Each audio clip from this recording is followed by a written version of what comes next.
The following is a presentation of Paola Sports Live. It's time for Panther Sports. On your new home for Paola High School athletics, Paola Sports Live. Paola Sports Live is presented by Go Brawley. It just works.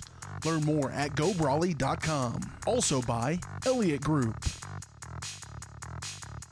Hers Incorporated. Iron Horse Family and Cosmetic Dentistry. Dr. Laura's Orthodontics. And Miami County Dance Movement. This is Paola Athletics. On your new home for the Panthers, Paola Sports Live.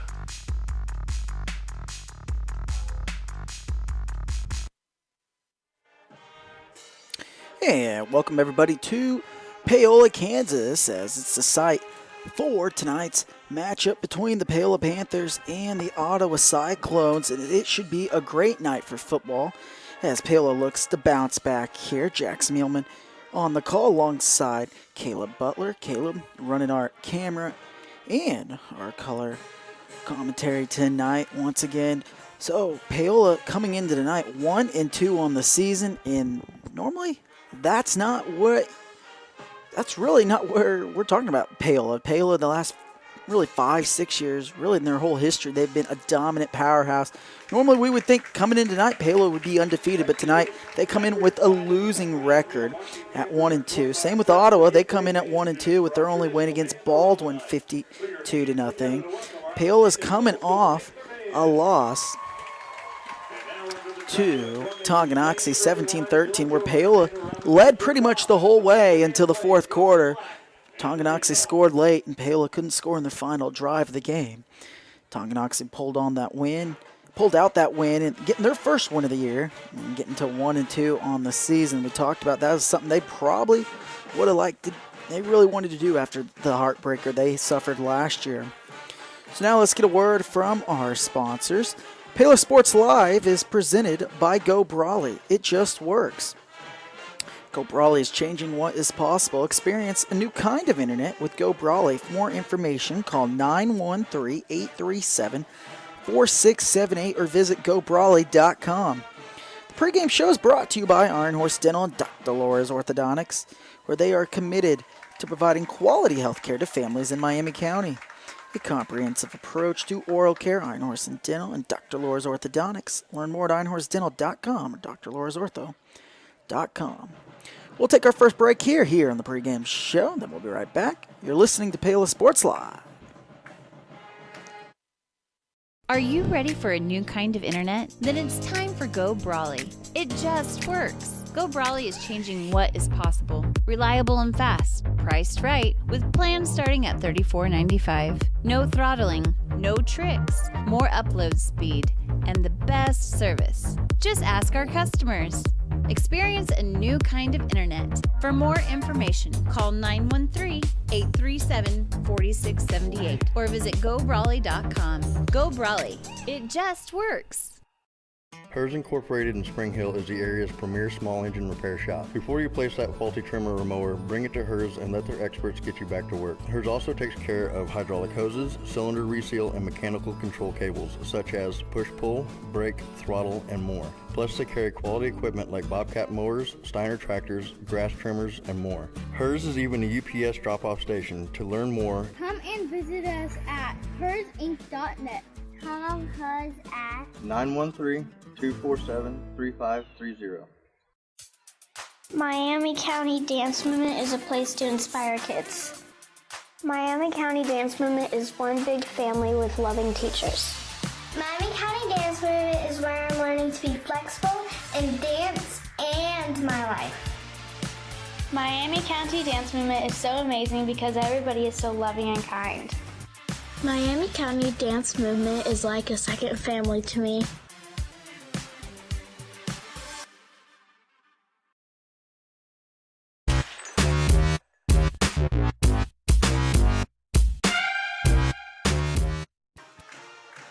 And welcome back, everybody, to the Iron Horse Dental and Dr. Laura's Orthodontics pregame shows. Now let's take a look at Paola by the numbers. And coming tonight 1-2 on the season, but for Paola, they're averaging 23 points a game and allowing 27 points a game. They're averaging on offense 330 yards a game. That is down from last year, where Coach Dumpert's squad averaged over 500 yards a game. Just 29 yards in the air passing they're averaging. 300 yards, though, on the ground, and we're going to see a lot of that tonight. For Ottawa, they're just coming in. They are struggling offensively, and hopefully that continues tonight. Just averaging 5 points a game, allowing over 35 points a game. Coming off a loss to Spring Hill where they lost 54-7. They have a loss to Piper 56-7 as well. Their only win, though, on the season is against Baldwin at 52-0. And for Caleb, the series has been dominated by Paola. But what's Ottawa going to have to do tonight to try to sneak away and come out with a big upset? Well, first things first, they got to be able to score. And what you've read off so far, just 14 points through 3 weeks. That's not going to get the job done, especially against the Panthers, who are struggling, as you mentioned. It's a down year for the Panthers, but they're still the superior team in this matchup. But for Ottawa's got to be able to score and somehow limit Paola's possessions and get some turnovers. Unless they do that, they don't have a chance to score. I wouldn't say they don't have a chance yet. I mean, we haven't kicked off. I mean, anything can happen in football. It's That's just true. one of those things. But one of the things we'll look at too is let's look back at the series, and going back since 2004. I was reading this off to Caleb before we were on air, and it's just been a series dominated by Paola. Paola is 17-0 since 2004. They have 5 shutouts. Their most recent one coming in 2017. But they also shut out Ottawa for a 3-year stretch from 2010 to 2013. Ottawa, 8 times in that 17-game stretch, has scored 1 time, whether it's been a field goal or a touchdown. And then 4 times in that series, they've scored more than twice. I mean, so like we said, it's been a dominated series by Paola, but obviously anything can happen. But for Paola, they look to try to get a big bounce-back win. They've had 2 losses, or they'd like to, learn from, especially from last week, a game that they really felt like they should have won. They made some key mistakes that ended up being the outcome of that game. But they're going to have a good chance to get a bounce-back win over Ottawa. And last year in this game, Paola pounced on Ottawa early. They scored 4 touchdowns in the first quarter, 4 touchdowns in the second quarter. They ended up winning that game 62-7. Giovanni Blackie, who is suited up tonight, he did not suit up last week, had 3 touchdowns in that game last year on 9 carries for 149 yards. So they're excited to get him back. We'll see how they utilize him tonight and see how easy they kind of work him back in. He's been battling that ankle injury all season long, really ever since week 1. He suffered that in that second half against Bonner Springs. So they're excited to get him back, and I think we all are, because this is one of the top players in the state of Kansas, and they need to really get him going. They haven't been able to use him, did not play last week like we said, but he is suited up tonight, Caleb, and hopefully he's able to run wild like he was last year. Oh, yeah, absolutely. And you mentioned the struggling aspect of Paola lately. It just seems like the whole team is lacking some confidence right now. They got their psyche hurt a little bit the last 2 weeks. Like I said, Paola's not used to this. 1 and 2 starts. Doesn't happen very often. That hadn't happened in a long time. But I think once they get some confidence going, they'll get on a run, start playing more team-oriented, more gelled together, and go on a little bit of a run. But we'll see what happens. And tonight's a great night to be able to build a lot of confidence moving forward into this season. So we'll take a break here. You're listening to Paola Sports Live. We'll be right back. Are you looking for a trusted heating or air conditioning contractor in the Spring Hill area? Look no further than Comfort Designs. Comfort Designs Heating and Air Conditioning has 100% NATE certified technicians who are friendly, knowledgeable, and ready to help. They'll care for your home and complete the job with speed and precision. Locally owned and operated for more than 20 years, Comfort Designs, Spring Hill's heating and air conditioning company. See all they have to offer at comfortdesigns.net or schedule your appointment at 913-592-4453. For more than 20 years, Gherkin Rental has been the place to go to get the job done in eastern Kansas and western Missouri. With a huge selection of quality equipment, from roll-offs to trailers, telehandlers to generators, power washers to popcorn makers. Experienced equipment professionals and clean, well-maintained tools to help you get the job done right the first time. Gherkin Rental. Stop by any of their 13 locations across the KC Metro or call 855-GHERKINS. That's 855-437-5367. Elliott Group is a proud supporter of Paola and USD 368. At Elliott Group, we work, live, and shop in your local communities. Serving Miami and Johnson counties for more than 45 years, Elliott Group understands your needs. As an independent insurance agency, Elliott Group works with numerous carriers to find the coverage that best fits your needs. In Paola, call 913-294-2110 or visit ElliottInsuranceGroup.com.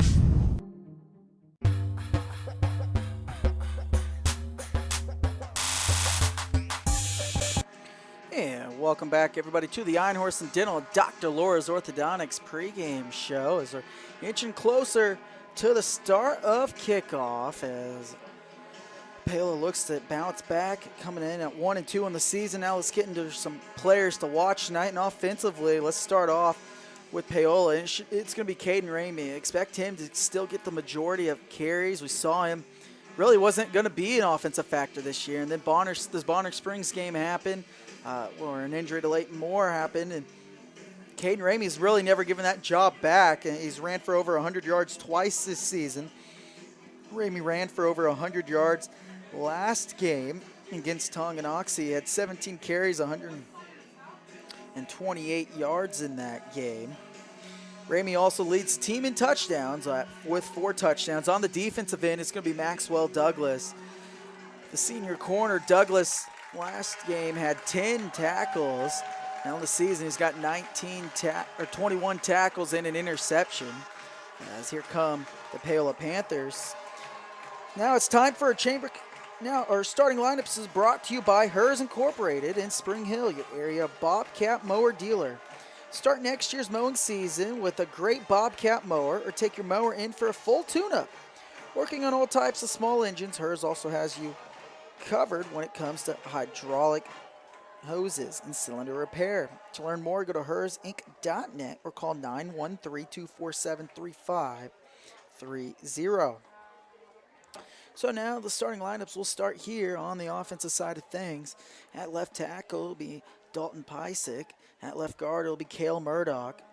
At center it'll be Cody Hendrickson. At right guard it'll be Eli Richmond. At right tackle it'll be Grant Solano. At tight end we'll see Caden Ramey. We'll also see Caden Ramey line up at that running back position. You'll see Giovanni Black tonight as well at running back. At wide receiver, it'll be Logan Newkirk and Jonathan Earlywine. And then at quarterback, like always, is Trey Moala. On the defensive side of things, on the defensive line, it'll be Caden Ramey, Isaiah Taylor, and Brady Johnson in there at nose tackle, along with Jonathan Earlywine at the other edge spot. At linebacker, on the outside linebacker spot, will be Gus Wright. Inside will be Brody Stewart. And then we'll see Clayton Force. And at corner tonight, we'll see Maxwell Douglas. We'll see Giovanni Blackie tonight there as well. At safety, we'll see Landon Taylor and Eli Myers.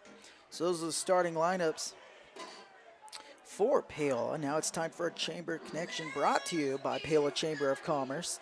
The Paola Chamber is always working to promote business in Paola and surrounding area. The Paola Chamber reminds you to shop local first. To learn more, call 913-294-4336 or visit paola.com. So Paola will be kicking off first as they won the toss and they elected to defer.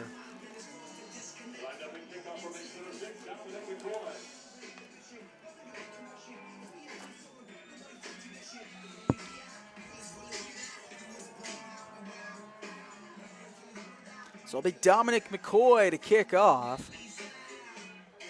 Back deep to receive for the Cyclones is Jose Navarro. It's a short kick. And Paola gobbles the Cyclones up around the 30-yard line, and that's where the Cyclones will start. So the starting quarterback tonight for Ottawa is Noah McCullough. See a lot of McCullough, and along with number 28, Zion Wooden at running back. It should be a great night for football. Beautiful night, just a gorgeous night tonight. So Upper McCullough, 60s, lower 70s. absolutely, McCullough drops back to throw. Throws it deep on a little swing pattern. He was looking for his man, and Wooden just stopped on the route. Wooden doesn't stop on that route. There was no Panthers there. Wooden could have had a huge gain, but it's incomplete. Absolutely, as you said, he was there. He just quit on the route. It was a good throw by McCullough, just a bad route running by the Ottawa receiver.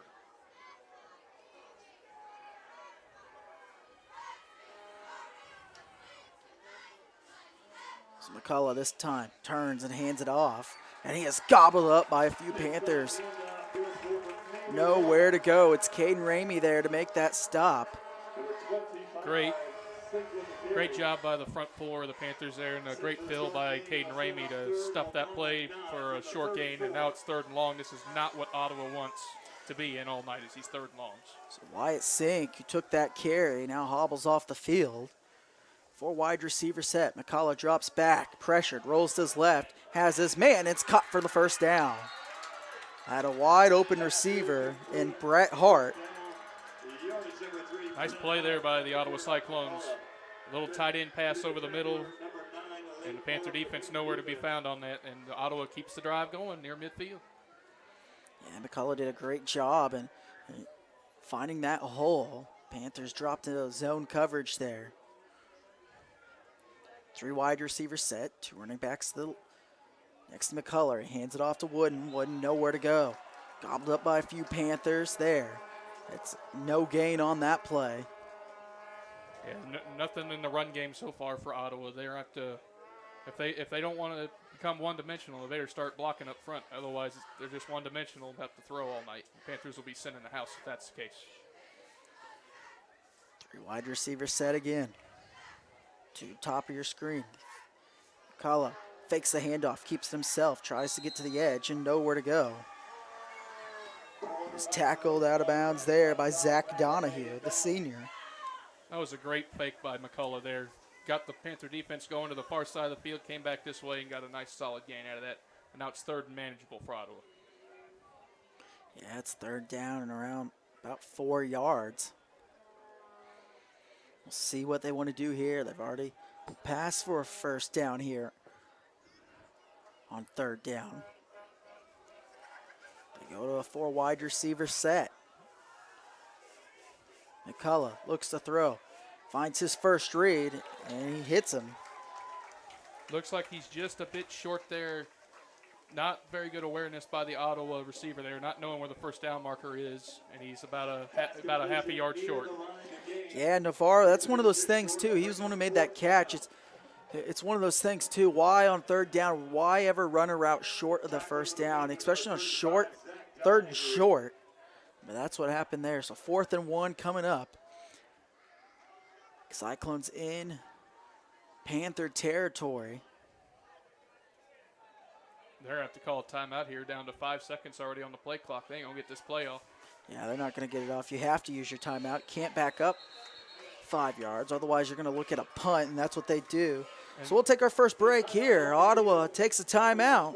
You're listening to Paola Sports Live. We'll be right back. Elliott Group is a proud supporter of Paola and USD 368. At Elliott Group, we work, live, and shop in your local communities. Serving Miami and Johnson counties for more than 45 years, Elliott Group understands your needs. As an independent insurance agency, Elliott Group works with numerous carriers to find the coverage that best fits your needs. In Paola, call 913-294-2110 or visit ElliottInsuranceGroup.com.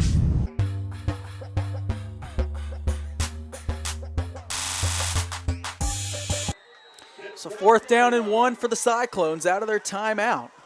McCullough Fakes the handoff, and he's got room, a lot of room. He's got the first down and more, down all the way down to the 20-yard line. He was taken down by Zach Donahue, but Ottawa is in business. Impressive opening drive here for the Cyclones, taking it right to the Panthers, converting a 4th and short, and now they're threatening in the red zone now. Panther defense needs to bow their necks and make a stand. So a perfect start so far for the Cyclones on their opening drive. McCullough fakes the handoff again, takes this again on the read option, picks up 3 yards before Paola was able to bust up that hole. I think McCullough did the wrong read there. If he hands it off to the back, he can get around the corner and may get the pylon, but just a bad read there by the quarterback, McCullough.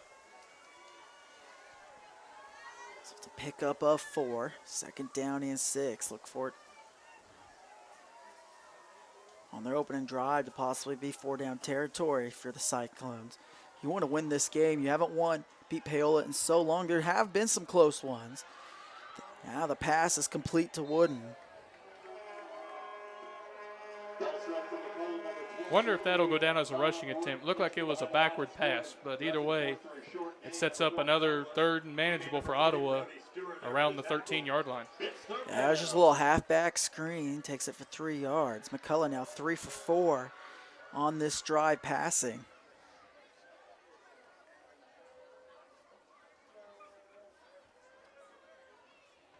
Big down here for the Panther defense. See if they can get a stop here. 2 running back set. Sink back in the game. At fullback, McCullough, play action. Has his man back in the end zone. Caught for the touchdown. Touchdown, Ottawa.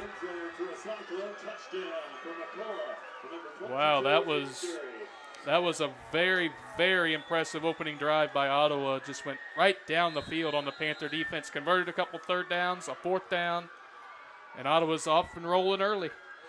Yeah, it's Hayden Dury with the touchdown from 17 yards. And Ottawa strikes on their opening drive. On to kick is Reese Fogel, and high kick is right down the middle. 7-0 Ottawa, our score. We'll take a break here, and then we'll have Paola's opening drive. You're listening to Paola Sports Live, presented by Go Brawley. We'll be right back. Are you looking for a trusted heating or air conditioning contractor in the Spring Hill area? Look no further than Comfort Designs. Comfort Designs Heating and Air Conditioning has 100% NATE certified technicians who are friendly, knowledgeable, and ready to help. They'll care for your home and complete the job with speed and precision. Locally owned and operated for more than 20 years, Comfort Designs, Spring Hill's heating and air conditioning company. See all they have to offer at comfortdesigns.net or schedule your appointment at 913-592-4453.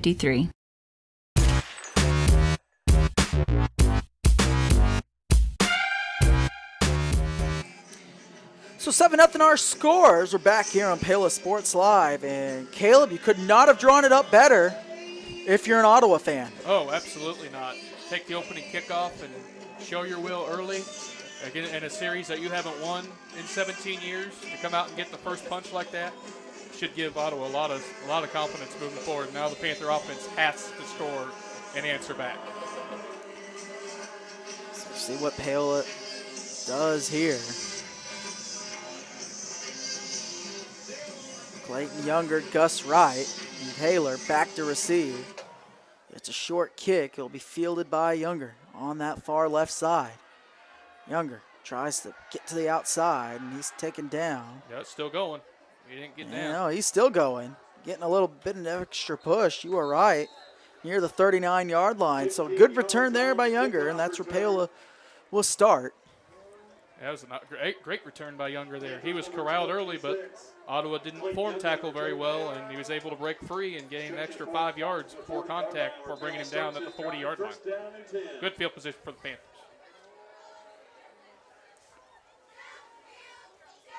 And Giovanni Blackie is not in the game. He's still on the sideline. Yeah, he's got that left ankle taped up. Ramey in the backfield. Moala tosses it. It's Ramey. Ramey finds a hole and more. He's got the first down and more. Lots of room running. Tries to cut back. Breaks another tackle. And Ramey's all the way down to the 20-yard line. There we go. There's the Paola offense of old right there. Nice little quick toss to Ramey and a huge gain, and now the Panthers are in business inside the red zone after one play. Ramey did a good job following his blockers on that right side in Grant Solano and taking it for 40 yards here on the opening play. They toss it right again. It's Ramey. Busts through the hole near the first down mark, and he's got it. It's a pickup of 11 yards. And Ramey, it's been the Caden Ramey show so far on these first two plays. Absolutely. Good blocking, and once again, by the right side of the Panther line. And now the Panthers in 2 plays are goal to go. Caden Ramey has 4 touchdowns coming in on this season. He's got 51 yards of rushing so far tonight. The turn, handed off to Ramey. Ramey busts through the middle. Is he in? He is! Touchdown, Paola! Caden Ramey from 9 yards out. His 5th score of the year. And Paola's an extra point from tying up Ottawa. What an answer by the Panther offense. 3 plays, go 60 yards. Caden Ramey all 60 yards, and now the Panthers are an extra point away from a tie. What a start to this ball game. 3 plays, 3 run plays for Caden Ramey. 60 yards of rushing by that man. And we got an official's timeout. Looks like Ottawa player is down on a knee over there, or down in the end zone, about halfway into the end zone. There's an Ottawa player down.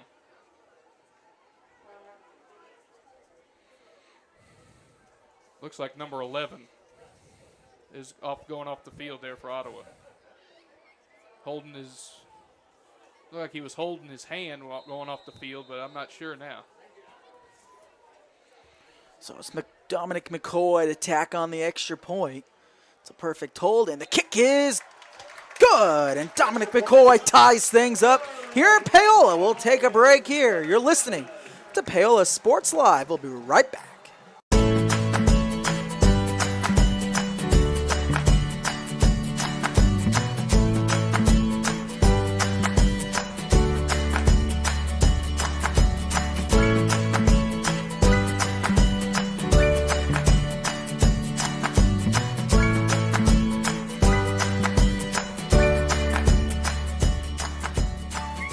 Auction Bank community banking at its best. Member FDIC, equal housing lender.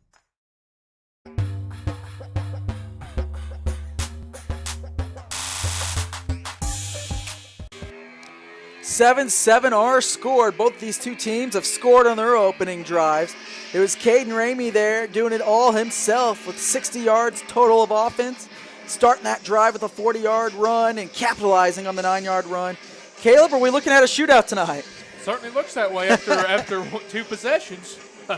We'll see if the Panther defense can put the clamp down and get a stop here on this series, but certainly been an entertaining first 5 minutes to say the least. McCoy to kick off. He kicks it deep to the right side. It's fielded here by Navarro. Navarro finds a blocker, and then he runs into a Panther. That's a big hit there. It was Grant Solano there with the big hit. Boy, those are the hits you love as a kickoff player there. Just full speed ahead and just all your body weight on top of a player. Great hit by Solano. I'm sure that return man's like, oh my goodness, what was that? Absolutely. Both of these two teams have 2 first downs. Ottawa's 2 for 2 last drive on 4th down. It's a little trick play here, but Paola sniffed it out. Nowhere to go. It's Dalton Pysick there in the backfield to make that stop. That's an excellent job by the Panther defense, staying home on both sides, not biting on the first fake, staying home, and it's a big loss for Ottawa. Looked like Hart was maybe wanting to throw there, but Paola had that covered. It's a loss of 2, 2nd and 12. McCullough, this time, hands it off. It's Navarro. Navarro tries to get to the edge, and it's maybe a gain of 1. Navarro had nowhere to go on that right side as that Panthers D-line got a good push getting out there. Yes, it was, and great job by the corner forcing the runner back in to the teeth of the defense and not letting him get to the sideline. Now it's 3rd and 10. Another down where Ottawa does not want to be, but with that passing game, it's most certainly doable. We saw it in that first drive. 3rd down and 11. McCullough drops back, scrambles, pressure in the pocket, eludes one tackle, and before he goes down, he picks up around 4 yards, but that Panther D forces a 3 and out. And here comes the Cyclone punting unit. Picture-perfect series by the Panther defense. Forced a negative play off the first play, and Ottawa just could never get back on schedule. Now they're forced to punt. Panthers should get great field position right here. Yeah, they brought Brody Stewart there on used him as a spy there because they know McCullough likes to run. And he did a good job holding these Cyclones. High snap. And the punt is blocked. It's fielded here by Moore. And Moore breaks a tackle. Still going. Moore near the 25-yard line. Gets it all the way to the 24. And Paola's going to take over with great field position after the blocked punt. Oh, man, that was great work by the front line of the Panthers, blowing up the special teams unit of the Cyclones, getting the block, and now the Panthers are in business to get the lead in the game right here.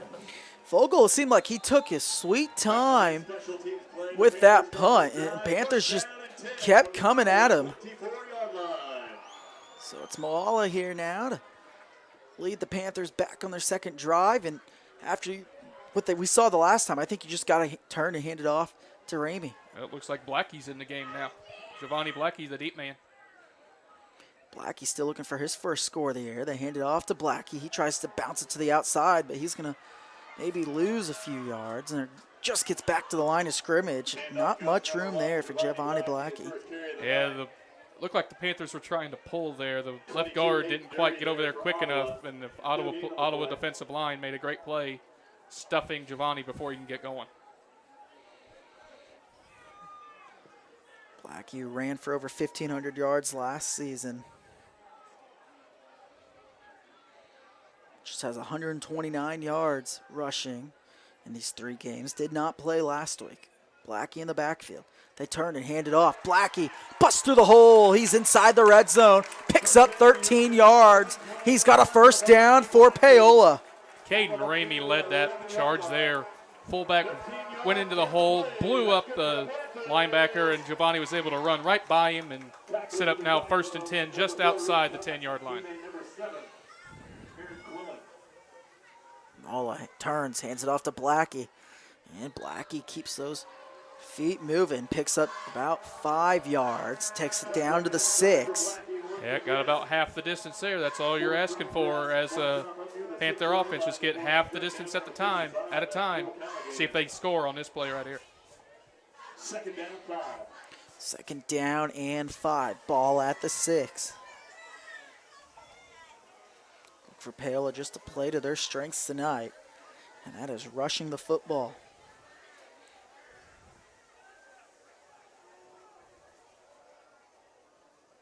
Then motion Douglas. Toss to the left. Blackie cuts back. And not much room there. Yeah, you can still see Giovanni's a little ginger on that ankle. Just no speed right now to get that corner.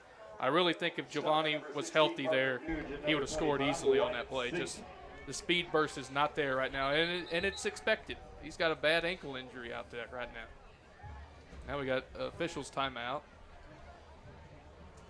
for the play clock, it looked like. Be interesting to see what the Panthers do here. If they do a run play or if they try to do that little out pass that they love to do so much this close to the end zone. All under center. A little movement from that D line. Walla turns, hands it off, and nowhere to go. Now it's decision time. If you're Paola, now I think you go for it. Oh, yeah, there's no question here. You're not going to kick a field goal down here. But that was great penetration by the Ottawa defensive front and stuffing Ramey before he can get a full head of steam. And now the Panthers are forced into a 4th and 3. Got to get to the 1-yard line to keep this drive alive. But I'm sure they want 7 more than just first down on this play. So they line Blackie up in the slot. And Paola turns, keeps it himself. He's in the end zone. Touchdown, Paola. Trey Paola from 4 yards out gives the Panthers their first lead of the night. The old-fashioned quarterback follow play by the Panthers, and Paola followed his blockers, got into the end zone. The Panthers have their first lead of the night. Did a good job selling the fake on the handoff. Now it's Dominic McCoy to tack on the extra point. Paola scored on both of their drives tonight. McCoy's kick is up and good. And that's our score, 14-7. Paola on top of Ottawa. We'll take a break here. You're listening to Paola Sports Live. We'll be right back.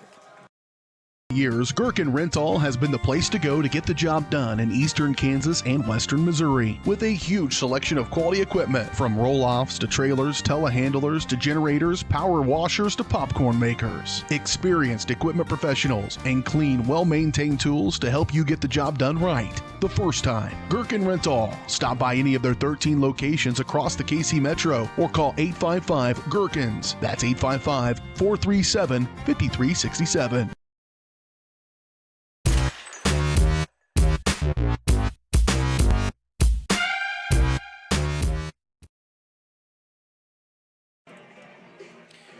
So 14-7 our score. Panthers lead it over Ottawa.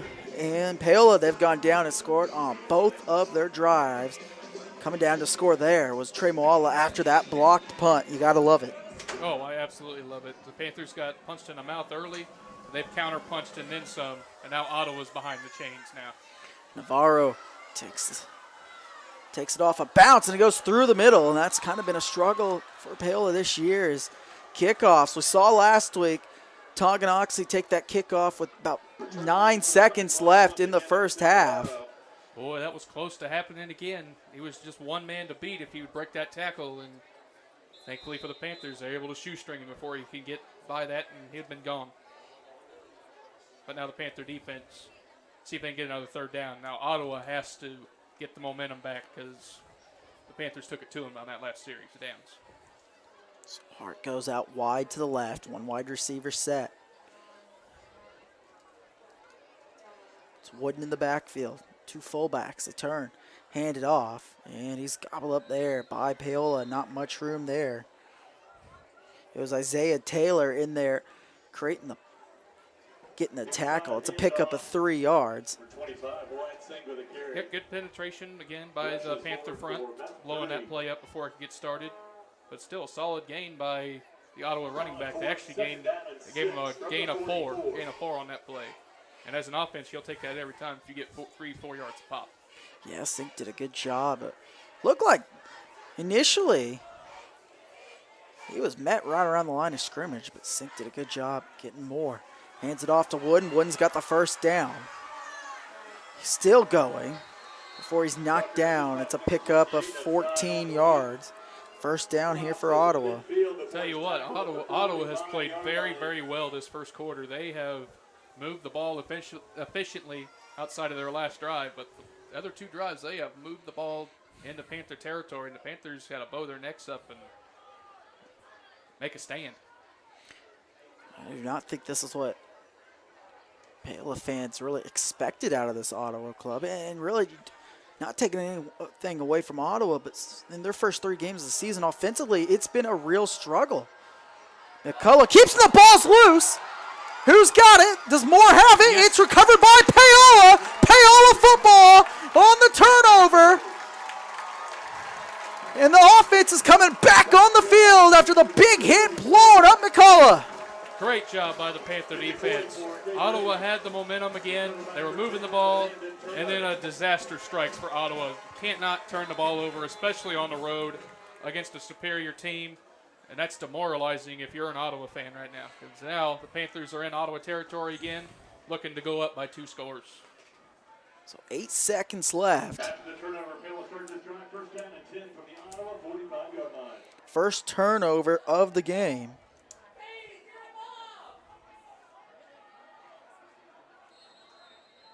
Panthers couldn't get set there. They were confused on what the play call was. They have to take a timeout.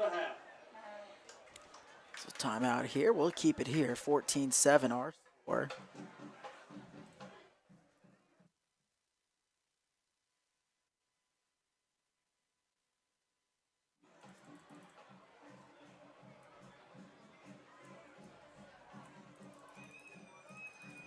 overall, you got to be pretty pleased with what the Panthers have done here in this first quarter. Of course, defensively, you can be a little bit better as Ottawa's moved the ball twice on you down the field, scored one time. Fortunately, you forced a turnover on that last drive. But offensively, you got to be happy if you're Paola right here. There's no question about it. They have just come to play tonight against this Ottawa team, and Ottawa played very well in that first quarter. Hats off to them. It's a good game so far. Oh, absolutely. See how the Panthers end the quarter here. They toss Big it right. game. It's Blackie. Breaks a tackle and more. Blackie fumbles the ball. Oh, trips up. It was a shoe. It got me confused. No, I thought it was the ball too. I was like, oh my goodness, no. But then it was a shoe, and that actually saved Ottawa from the touchdown. Yeah, it had me confused, but Blackie had a touchdown, but loses the shoe, stumbles over his feet. But 14-7 our score. Paola leads it over Ottawa. You're listening to Paola Sports Live. We'll be right back. Are you ready for a new kind of internet? Then it's time for Go Brawley. It just works. Go Brawley is changing what is possible. Reliable and fast. Affordable with plans starting at just $34.95. No throttling, no tricks. More upload speed, and the best service. Just ask our customers. Experience a new kind of internet. For more information, call 913-837-4678 or visit gobrawley.com. Go Brawley, it just works.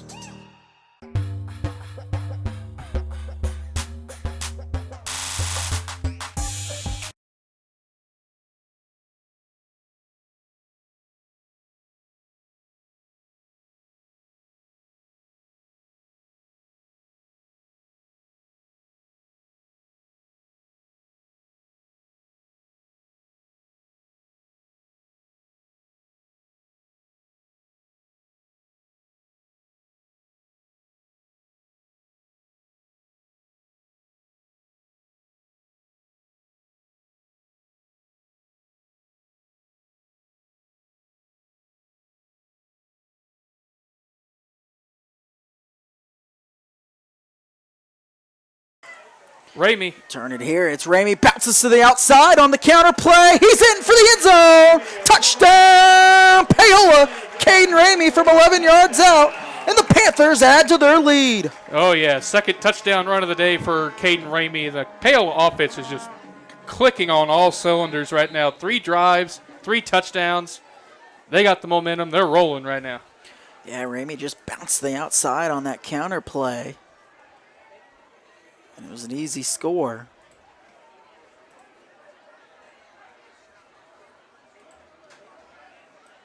And the extra point is good. Great start for the Panthers, up 21-7.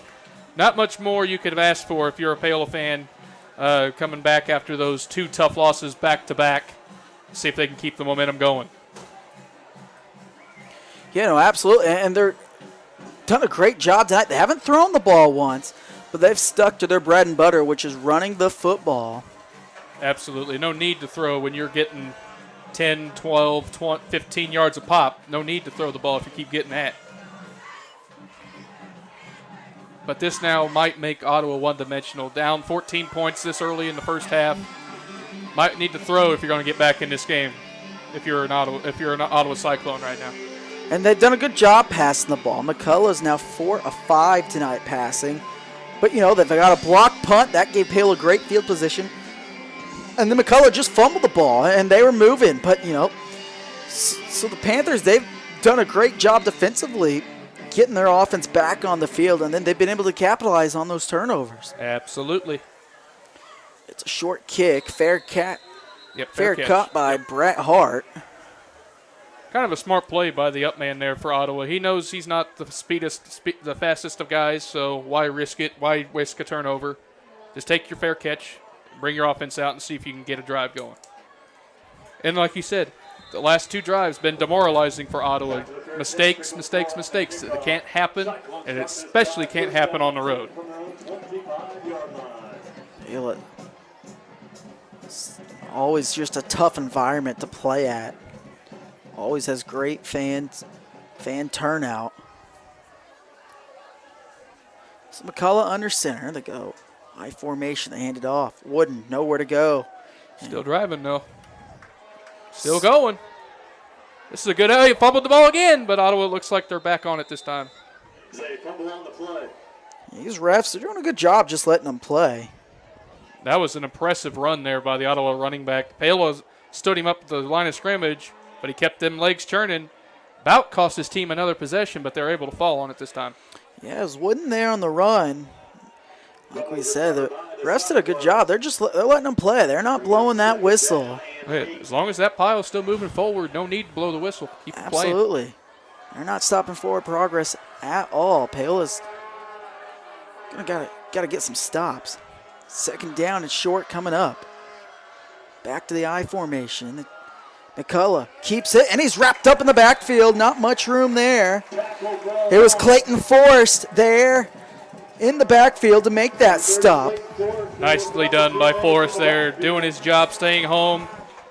Kept to the quarterback, and an even better play by the other Panther defender getting the pitch back. The running back for the pitch couldn't get it away and got a big loss there. Now it's third and medium for Ottawa. Third down and 3 coming. Big third down try, though, for Ottawa. The turn, handed off, and first down picked up by Wooden. He was taken down by Landon Taylor. Well done by Ottawa. They needed that. They could not go 3 and out and give the ball back to the scorching hot Paola offense. That was a must, and now they keep the drive going. Now let's see if they can sustain momentum, and the Panther defense needs to get a stop here. Ball at the 36, first and 10. Ottawa's offenses look good tonight. They've had one drive stall, and then the blocked punt, and then they fumbled on their last. They turn, hand it off to Wooden. Wooden tries to get to the outside, but met at the line of scrimmage. Nowhere to go. Yeah, those are the plays that are rough for an offense. You run to the short side of the field. There's not much room over there, and the Panther defense made a nice play, shutting off the edge, and just absolutely nowhere to go for the Ottawa running back here.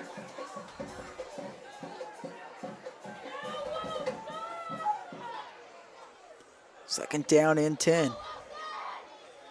McCullough, play action, chased, breaks the tackle, then throws it. And it's incomplete. It was intended for his receiver, and Reese Fogel. Do we have a penalty flag on the far side over there? I believe we do. It's going to back up Ottawa, it looks like. Yep, ineligible downfield. Those are the plays. It was a quick little pass. The offensive line's expecting the quarterback to throw it quick. Offensive lineman gets downfield. And that's what happens when the quarterback holds onto the ball too long on that play. Yeah, they tried setting up that slip screen, but Haley did a good job just taking it away. Absolutely. And, of course, the Panthers are going to refuse that, make it 3rd and 10 instead of backing them up 5, make it 2nd and 15. That's the right decision by the Panthers coaching staff there. Coach Dumper declines the call. 3rd and 10 coming up. We saw early a lot of trips, packages, but they go back to the I. One wide receiver set. McCullough throws it. Looks, it's a deep fade. It was incomplete. Never had a chance. It was intended for Brett Hart. Yeah, that was defended beautifully by the corner on that far side by the Panthers. And now Ottawa's forced to punt, give this ball back to the scorching hot offense that the Panthers have done so far tonight. Early on, we saw Ottawa. They were spreading out. They were going in that spread offense. 4 wide receiver sets, but that drive, nothing there. Low snap and nearly blocked again. Good punt. It's going to take a great Ottawa bounce all the way down to the 3-yard line as Taylor let it bounce. And so Paola backed up inside their own 5. What a punt there by Fogel. 57-yard punt. You don't see that very often in high school. There is a penalty flag, though, on the far side back near the original line of scrimmage. If it's on Ottawa, this would be demoralizing. Looks like the Panthers are going to force them to re-kick. Yeah, that's exactly what you have to do. Yeah, Legal formation. Legal formation. Oh. So that negates the 57-yard punt. And now the Panthers will probably bring the house again, try to block another kick. Just mental mistakes by Ottawa so far tonight. You got to think, too, this time you're going to have more, maybe a little deeper this time, but you got to have him catch that ball. And that ball hit around the 25-yard line and took about 20 yards of bounces. Or not more, I mean, Taylor. You got to have him catch that ball.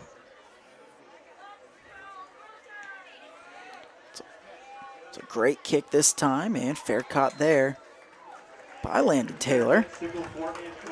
Yeah, and that goes to show how costly that penalty was for Ottawa. It cost Ottawa 27 yards of field position. Instead of the Panthers backed up on their own 3-yard line, now they'll have it way out here at their own 30.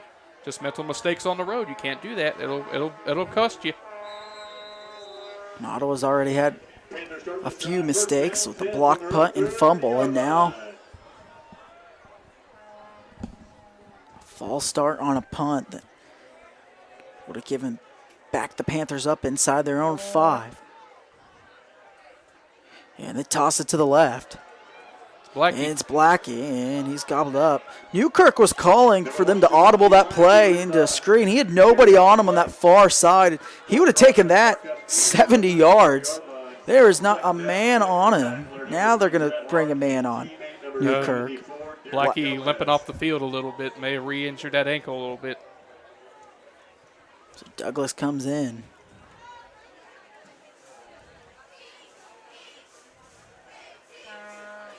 And you can clearly see the discomfort that Blackie's showing here on the sideline as he sits down on the bench as trainer John comes and looks at him. Yeah, that's been his story all season long. It's that hurt ankle. They turn, hand it off to Ramey. Ramey tries to cut back to the right. Not much room there. Good job by Ottawa shutting down that gap. Yes, it was. Great fill by the linebacking core of Ottawa there, limiting that gain, and now they force Paola into a 3rd and short. And back to the Giovanni Blackie thing. Ankle sprains are never fun. They never go away. They take forever to heal. I've had a few of them myself. They are not fun. Newkirk lines up to the far side. 2 fullback set out in that eye. Ramey in the backfield. Turn, hand it off to Ramey. Ramey, he's got the first down. They needed 3. Ramey gets him 5. There's the advantage of being bigger than your opponent. Ottawa did a fairly decent job on that play, getting to Ramey, but Ramey's size was able to keep the legs moving and getting the extra couple yards he needed to keep the drive going. So Ramey now 81 yards rushing tonight. Here in the first half, at 60 yards on that first drive. First down and 10. So near the halfway point of the second quarter. Panthers by 14. Moala and puts it on the ground. And I think Ottawa's got it. They're pointing their way, and yes, they do. It's looking that way. Yep. Ottawa football on the Moala fumble. Just what the doctor ordered for the Ottawa Cyclones. Forced the Panthers into a mistake, and now they see if they can capitalize on it and make it a 7-point game. This is where the Panther defense needs to shake that off and force Ottawa off the field.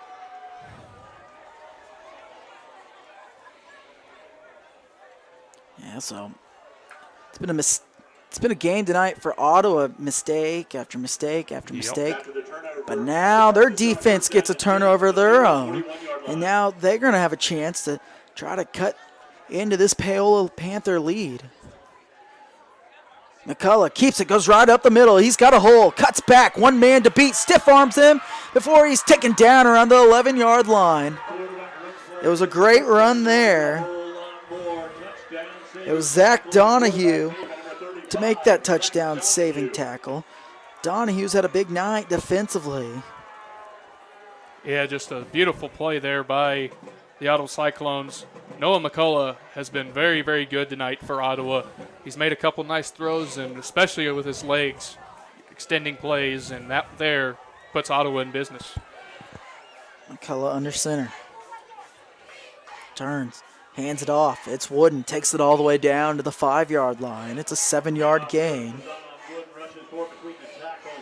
Yeah, the Ottawa front has looked really good on these two plays, blowing the Panthers up, forcing them back, and now the Panthers have their backs against the wall at their 5-yard line. 21-7 our score, but Ottawa knocking on the door. Wooden in the backfield, along with Wyatt Sink. And a turn, handed off, and Zion Wooden takes it in from 5 yards out, and it's 21-13. Exactly what you want for the Ottawa Cyclones there. They forced the Panthers into their first mistake on the night offensively. They capitalize it in just 3 plays, go down, and they've made it a 1-score game with just over 5.5 to play in the first half. So 21-13 our score.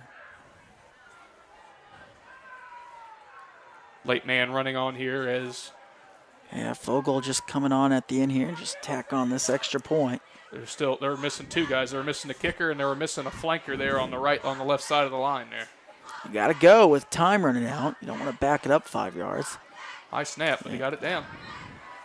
It's good. So the kick's good. 21-14 our score after the Zion Wooden touchdown. You're listening to Paola Sports Live. We'll be right back.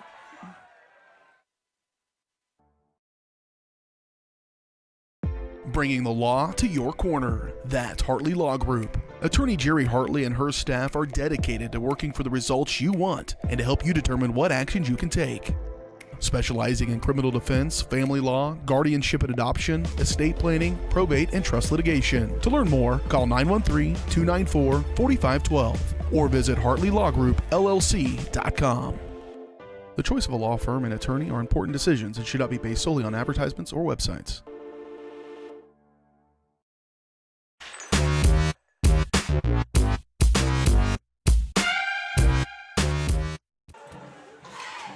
So 21-14 is our score after the Zion Wooden 5-yard touchdown run. Certainly a much higher scoring game right off the bat than I expected, that's for sure. Well, Ottawa did a good job capitalizing on the turnover, and absolutely. And they're well within striking distance of this game. The Panthers have been shocked here so far this first half. this is a huge drive too for Paola because it's possibly your last offensive possession of the first half. You're able to go down and make it a 2-score game and then get the ball out in the second half, and then you punch it in, you're looking at a 21-point game. Absolutely. If you don't score, Ottawa's got a chance to tie it and continue to build some momentum. Big kick through the end zone by Fogel. That's impressive there. You don't see that very much in high school down at this level. So the kicker's got a leg for Ottawa. That's pretty impressive. Yeah, Reese Fogel, the senior, 6'1", 170-pound kicker. Like Caleb said, he's got a nice leg, and look for them if they have to use him in a crucial field goal try. He certainly has the leg to make a kick. Absolutely. Like you said, this is a big series for the Paola offense here. Got to shake off that last fumble, come back and go 80 yards, get some momentum back going into the halftime. Paola under center. Ramey in the backfield. Paola fakes it, keeps it, gets around the edge, finds the hole, and he's got a first down. Trey Moala picks up the first down. He was tackled by Wyatt Sink. Looked like the Panthers got a break on that play. I'm not sure if that was a busted play or if that was designed. It looked like Trey was waiting for Caden to get the ball, but he never got to it. But fortunately for the Panthers, Trey was able to get around the corner and gain 12 out of that and get another series of downs.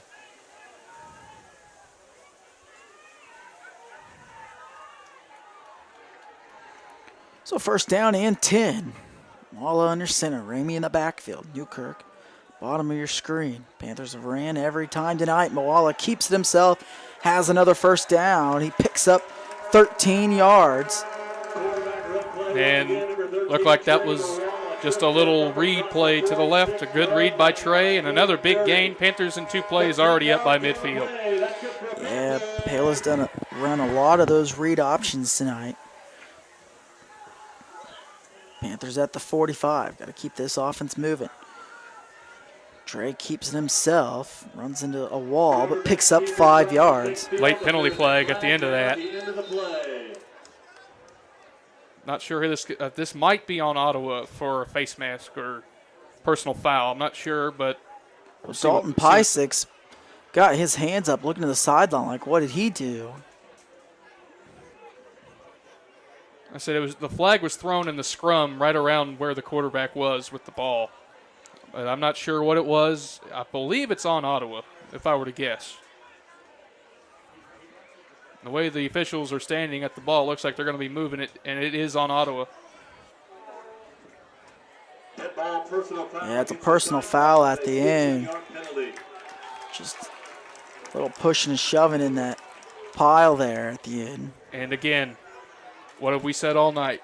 Ottawa again continues to hurt themselves with these mental mistakes, allowing the Panthers to get the momentum back. Right after you scored to make it a 7-point game, just mental errors by Ottawa. That's got to stop if you're going to win this game. Oh, you're exactly right. Paola under center, tries to hard count. Had a little movement here on the right side, but he didn't get it across. Almost got him. Yeah. So now Ramey in the backfield, and timeout here by Ottawa. Ottawa takes it, yep. So we'll take it with them, 21-14 our score. You're listening to Paola Sports Live. We'll be right back. Hi, I'm Dr. Aaron Stoes with Paola Veterinary Clinic. We'd like to thank you for trusting us with the care of your pets and large animals. At Paola Vet Clinic, we're proud to be your hometown vets who know and care about your family. Coming soon, a new location here in Paola in the industrial park with cattle haul-in and boarding and grooming. With 24-hour emergency services and 3 other locations in Lewisburg, Drexel, and Martin City, and a team of 11 veterinarians, our commitment to this community makes Paola Vet Clinic the vets you can trust.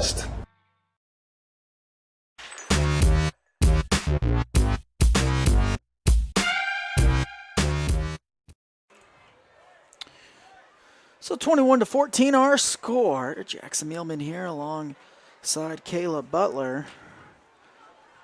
Panthers on the move though after the personal foul here by Ottawa.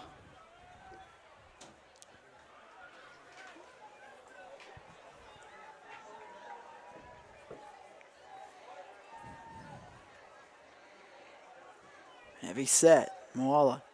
Play action. Looking for his man. He's looking for Newkirk, and flags on the play. It's going to be holding or pass interference here on Ottawa. Newkirk had his man beat.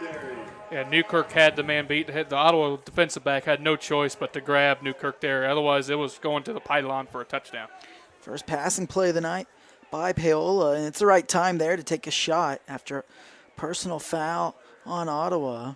Well, no, wait a minute. The Panther offense is backing up here. Is this offensive pass interference? I don't think so. No. Yeah, okay. no. Yeah, it was on Tiernan Reed Cox. He was just all over Logan Newkirk there. Back-to-back mistakes again by Ottawa. First a personal foul penalty. Now a pass interference, a free 30 yards for the Panther offense. That's not what – the Panthers don't need any help offensively, but they'll take it. So Paola still first down here. Ball now inside the red zone at the 20. It's Moala.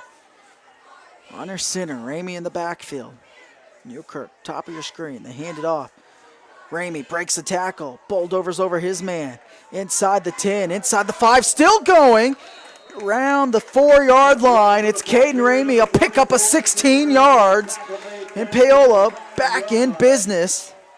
In the words of Chris Berman, rumbling, bumbling, stumbling the big fella down to the 4-yard line. Way to keep the legs moving. And now the Panthers with goal to go. Caden Ramey, big run there.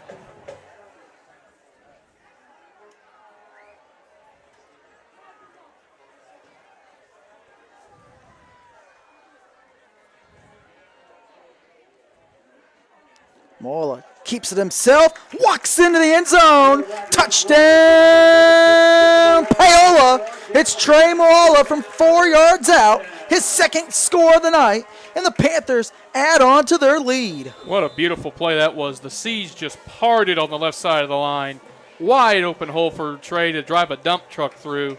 And it's an easy walk-in score, exactly what the Panthers needed to do there after letting Ottawa back in the game. Smola's got 2 4-yard touchdowns tonight. Ramey eclipsed 101 yards there. So he's at 102 yards rushing. 28-14, Paola. They lead it. We'll take a break here. You're listening to Paola Sports Live. We'll be right back. At Olathe Health, we perform cutting-edge surgical procedures because changing lives with innovative care drives us, one patient at a time. Olathe Health. Advanced healthcare. Advancing lives. If you're off your game because of pain or injury, turn to Olathe Health because orthopedics is our game. Joint repair and replacement, chronic conditions and injuries, hand surgery, sports medicine.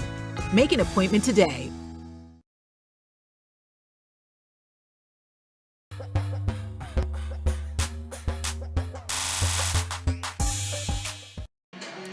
So around a minute drive there for Paola. And if they're able to force a 3 and out, they're going to have a chance to score again. 28-14 our score. Paola scored in all four of their 5 drives tonight. Well, technically you can say they scored on all 5 possessions since Ottawa took a fumble back for the touchdown, but it's been a high-scoring affair. I mean, coming in, Ottawa was averaging 5 points a game. I don't think we would have thought they'd be up, get 14 points so far, but it's been a great offensive game so far. I will say this, Ottawa's got some playmakers on their offense. Noah McCullough is a very good quarterback for the high school level. It's just they've shot themselves in the foot too many times this first half, and that's why they're down 14 instead of even closer. The fumble, the blocked punt, the penalties. Oh, yeah. Just can't happen on the road, especially if you're going to come into Paola and beat this solid Paola team. No, you are absolutely right. Big drive here for Ottawa. So they want to try to get it back to a 1-score game. Well, this will be a huge morale boost if Ottawa can take this ball and go in for a score, and now we got a delay of game penalty as Ottawa could not get the play in. And that certainly can't happen off a kickoff. We saw Paola have struggles with that last week. Tonight, they've had that, looks like they've cleaned that up, but last week we saw Paola have to use 4 timeouts in the game because they struggled getting the plays in. We've seen that a couple times tonight by Ottawa, and they've had to use 2 timeouts, and this time they just opted to take that delay game penalty. And like I said, especially the first play off of a kickoff, that certainly can't happen. So backs them up 5. They hand it off to Wooden. Wooden on the sweep gets about 6 yards there before he's taken down by Paola defenders, Clayton Force. Wooden's had a very solid first half for Ottawa here. He has run the ball very, very hard. He has scored a touchdown, and he has chewed up the Panther defense, getting 4, 5, 6 yards of carry. Yes, Ion Wooden had a 5-yard touchdown run on the last drive. Panther defense has to be better up front. They can't just let Ottawa get 4 or 5 yards of carry. That won't work. And Coach Dumper does not like that. Oh, yeah. It's ball at the 33. Second down and 9. Play action. McCullough looks deep. Looking for his man through the hands of Reese Fogel. Fogel dove for it. And that's a ball I think Fogel wants back. McCullough put a beautiful ball there.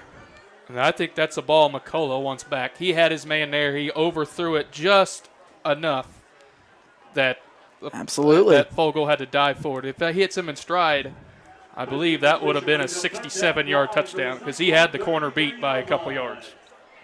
So 3rd down and 9. Panthers trying to force a 3 and out here. 4 wide receiver set. 2 on the top and bottom of the screen. Play action. They try to set up the slip screen. It's Wooden. It's beautiful. And he's got a first down And more. Paola sniffed that play out last time.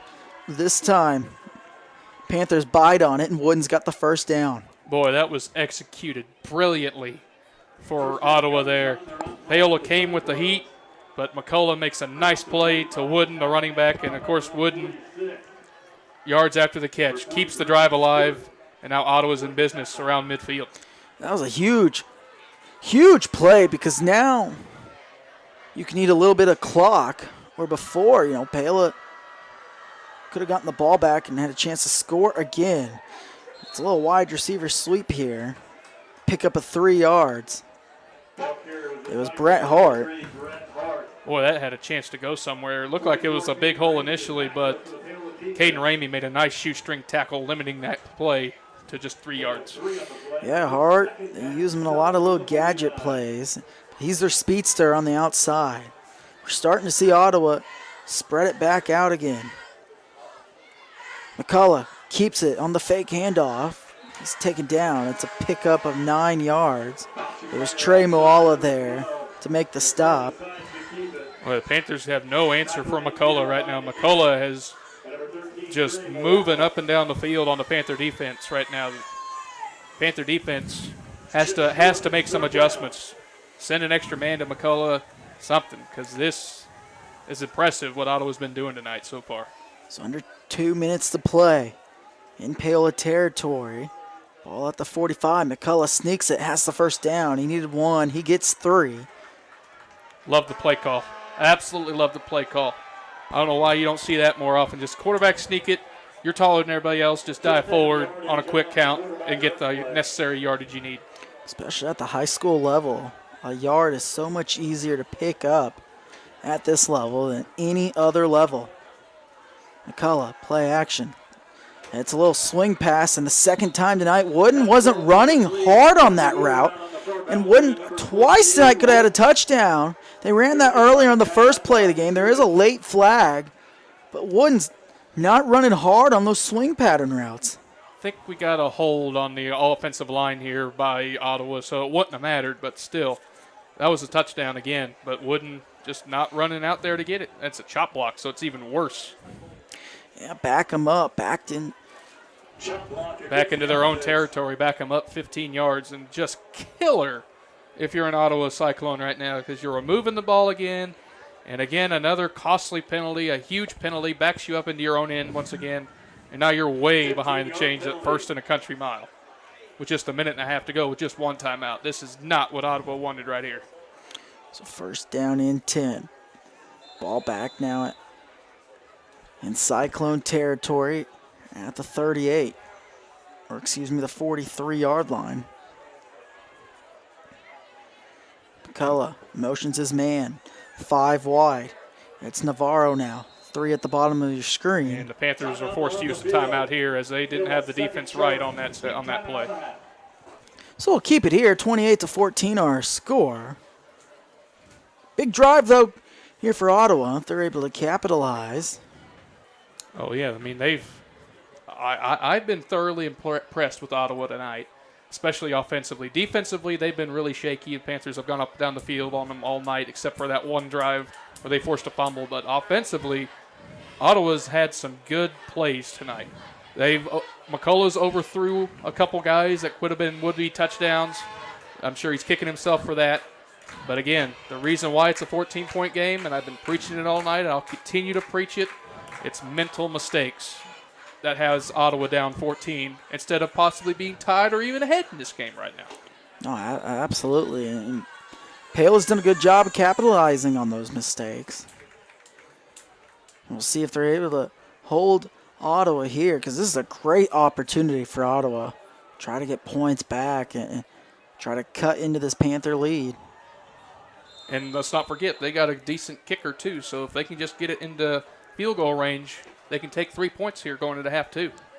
Ottawa only has 1 timeout remaining. They'll go 5 wide again. McCullough, he's blitzed. Has to get rid of it. Has his man. It's caught by Navarro, and there's a big hit there by Leighton Moore, taking down Navarro.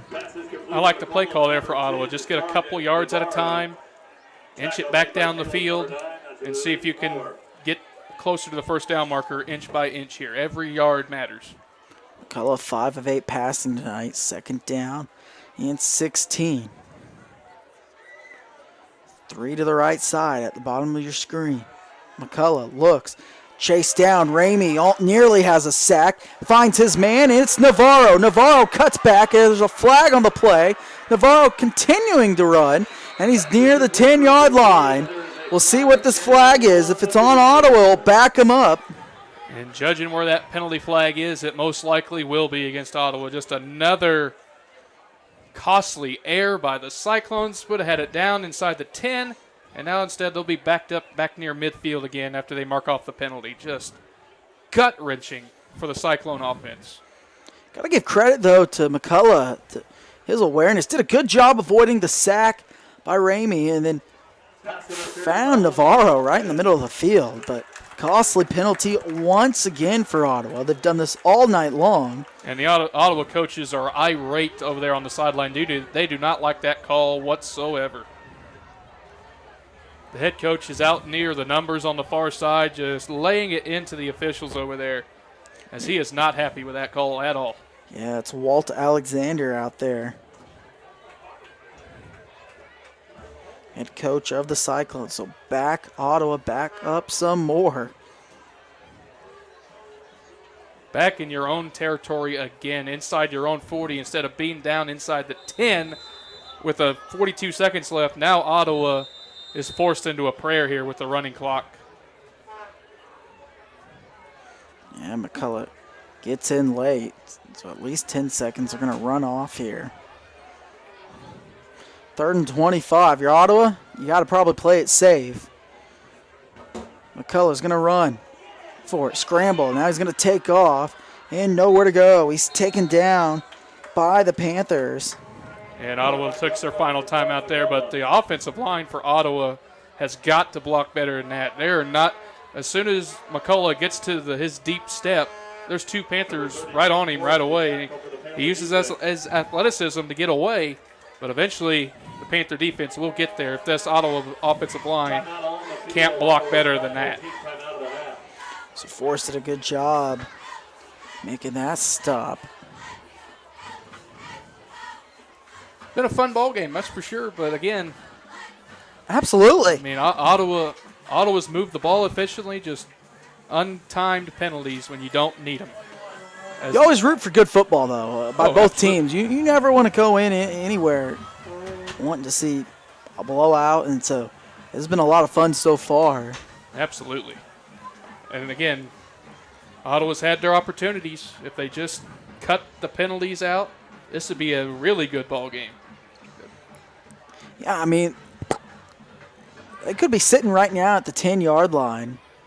Oh, yeah. Getting points here. They could probably be in the end zone already if it wasn't for those penalties. Absolutely. So ball at the 43. It's 3rd down and 25. 21 seconds to go.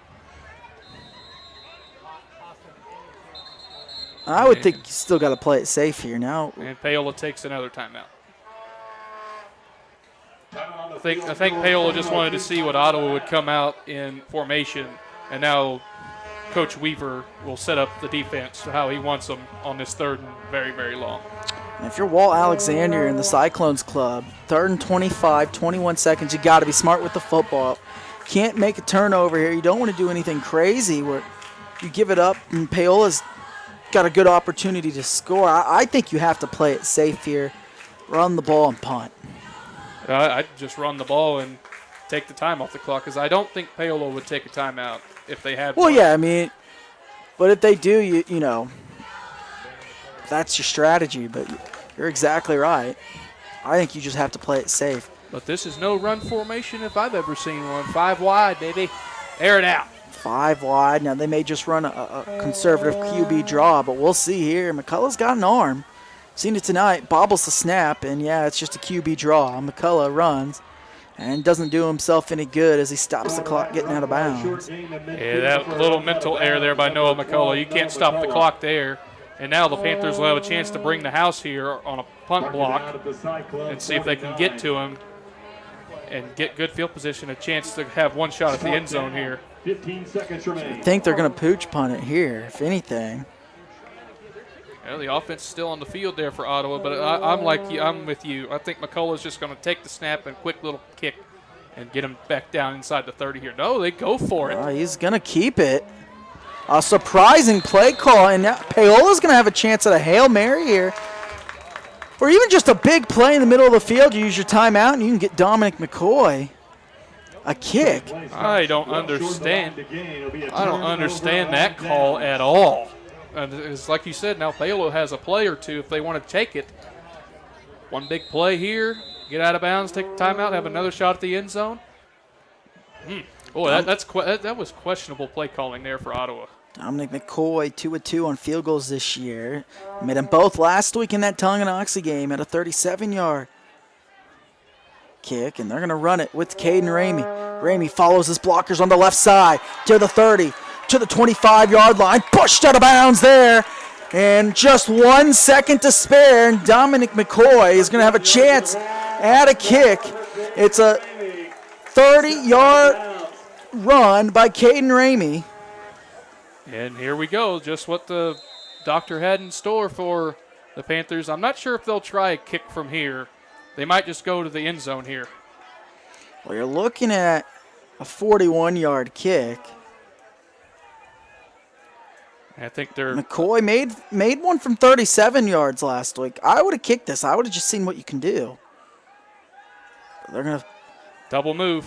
And Moala is going to take off. He's got to stay in bounds and score. He will not.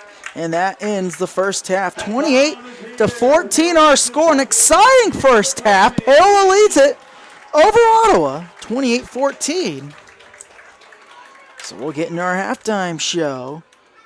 You're listening to Paola Sports Live. We'll be right back. Miami County Dance Movement is a place to inspire kids. Miami County Dance Movement is one big family with loving teachers. Miami County Dance Movement is where I'm learning to be flexible in dance and my life. Miami County Dance Movement is so amazing because everybody is so loving and kind. Miami County Dance Movement is like a second family to me.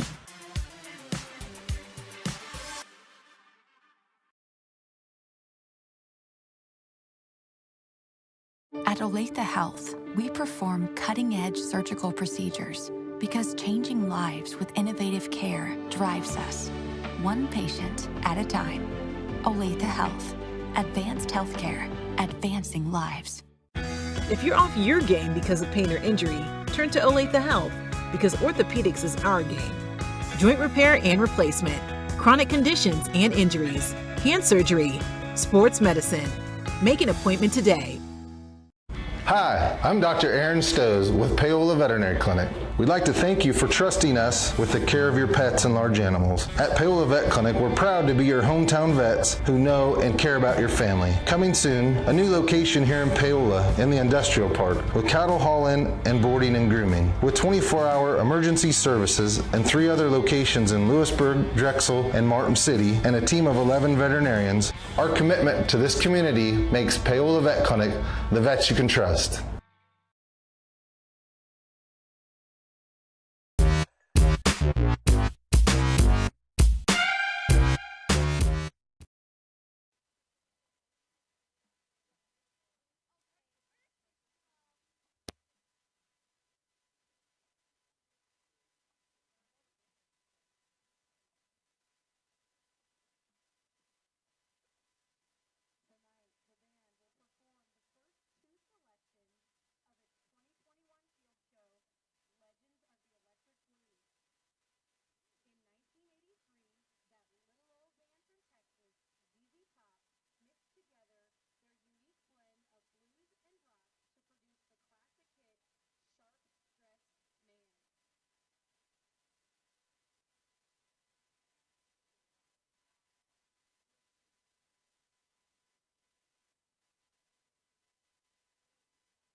Hall of Fame's list of songs that shaped rock and roll, the Panther Band performs blues legend John Lee Hooker's greatest hit, Boom Boom.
Ladies and gentlemen, the pride of Paola marching band.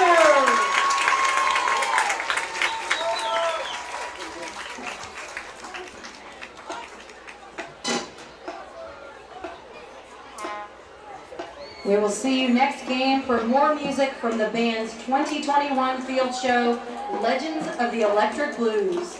The pride of Paola is led by drum majors James Earlywine and Dylan George, section leaders Mitchell Ball, Autumn Craig, Madison Doty, Thomas Harp, Audrey Huber, Tori Crash, Mackenzie Keel, Anna Myland, Mimi Overhyde, Ella Roth, and Michaela White.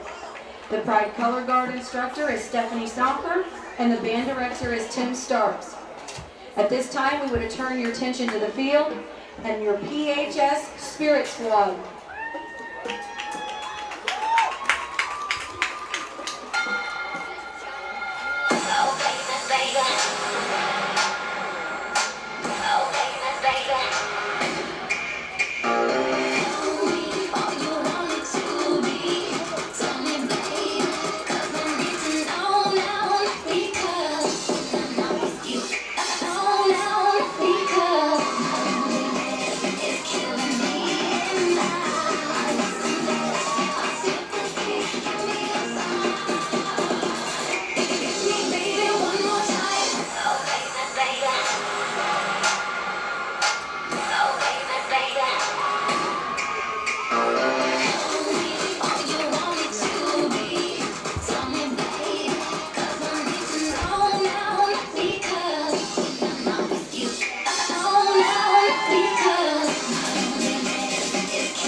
The PHS Spirit Squad football captains are Kilma Hankey and Carly Stahlbaumer. They are coached by Regina Hollinger and Hannah Hasselquist.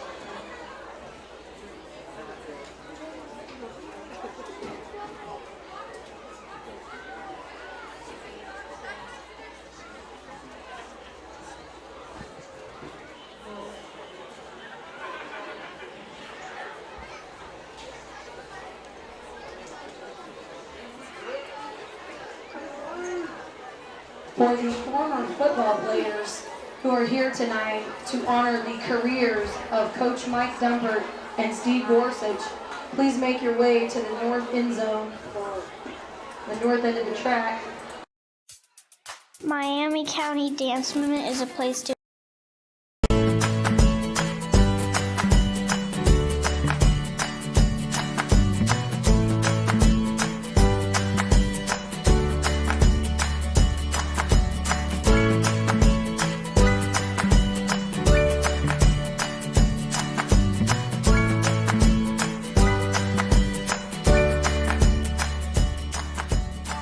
First Auction Bank Community Banking at its best.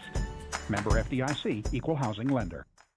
For more than 20 years, Gherkin Rental has been the place to go to get the job done in eastern Kansas and western Missouri. With a huge selection of quality equipment, from roll-offs to trailers, telehandlers to generators, power washers to popcorn makers. Experienced equipment professionals and clean, well-maintained tools to help you get the job done right the first time. Gherkin Rental. Stop by any of their 13 locations across the KC Metro or call 855-GHERKINS. That's 855-437-5367. At Olathe Health, we perform cutting-edge surgical procedures because changing lives with innovative care drives us, one patient at a time. Olathe Health. Advanced healthcare. Advancing lives. If you're off your game because of pain or injury, turn to Olathe Health because orthopedics is our game. Joint repair and replacement, chronic conditions and injuries, hand surgery, sports medicine. Make an appointment today.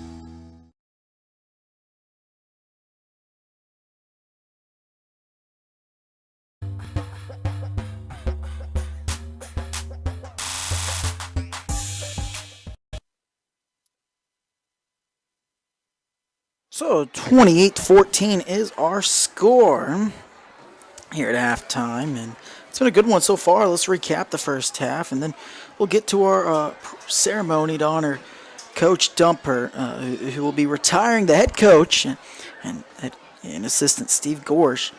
Coach Dumper, I knew this going into the season. I hadn't said anything on air. I didn't want to be the one to release the news. But that's what they're doing tonight. He is officially retiring. He's been at Paola over 40 years, been the head coach for over 20. What a career he's certainly had. And he's kept Paola football on the map. And I have a little bit of some inside knowledge of what's going on next. I'm not going to share anything because nothing is technically official. But, Coach Dumper, this is his final year. That Paola team last year was so good last year, and who knows if they would have won it all, maybe he would have retired at the end of last year. But to begin this game, it was Ottawa, and they scored. It was Noah McCullough on a 12-yard, Noah McCullough, a 17-yard touchdown pass to Hayden Dury, his tight end. But 3 plays later, Paola would respond on a 60-yard drive on 3 plays. Caden Ramey punched it in from 9 yards out, had all 60 yards on that drive. He's got 133 yards rushing here at halftime. Then Trey Moala would give the Panthers a lead on a 4-yard touchdown run of their own after the blocked punt. McCullough then would fumble, would be recovered by the Panthers, and Caden Ramey, he took it in for an 11-yard touchdown, his first of the night. Her second of the night, excuse me. And that's Katie Ramey's 6th touchdown of the season. And then Zion Wooden capitalized on a 5-yard touchdown, getting it back within 7. And then Trey Moala once again from 4 yards out. Now as we show the former players and their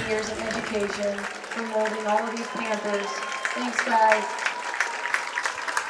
Look at all the players. They're leading. Kind of hard to see. Our angle is very cut off, so I do apologize. But nothing we can do here. We work with the limitations of our broadcast booth. But I bet there's over 100 former football players honoring Coach Dumpert there as they're leading the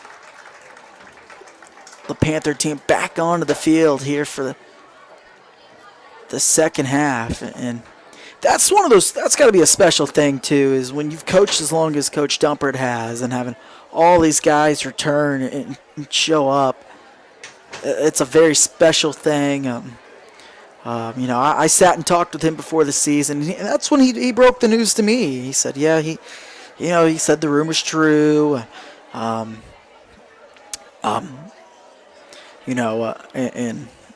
he was going to be retiring, and he gave me the reasons why. There are lots of reasons why. I mean, he's done this for a long time, but COVID had a factor, and I think it's had a factor on so many people's lives in the last a year. And whether you like it or not, whether you want to face the fact, I mean, COVID is just it's had a real factor on so many people's lives, and he said that was one of the reasons. He said, I think, he missed not having the big crowds last year, and that was why he came back. They had a disappointing end of the season last year. That Paola team, number 1 in state, really was a championship contender, and that got off to a slow start in their playoff game, and they just couldn't complete that comeback. But he told me, he loves Paola, Dumpert from Colorado, and been in this community though for over 40 years, and he has seen so much, and he loves this community. He told me that, and he loves this school. He loves all the players he's coached for all these years, and it's been one of those things. But I'm not going to go into all the other reasons. He told me them all. Reasons. That's a private matter, but yeah, COVID that took a toll on him. Getting up at 6 a.m. every morning for summer workouts. When you do that for 40 years, that's going to take a toll on you as well, and so other reasons as well. But what a job by Coach Dumper after all these years as the head coach leading the Panthers. And it's tough to see in all the players, but I bet at least 100, maybe 150 players back tonight to watch their Paola Panthers and honor the coaching legacy of Coach Dumper. And he's been there so long, and longtime assistant too, Steve Gorsh, who's also retiring as well. They've been there a long time. So both of those two guys, you can tell they're well respected, because if they weren't, they wouldn't have had the players show up, as many players as they had tonight show up. But so Paola, they're going to try to win for Coach Dumper. Just a few home games left, and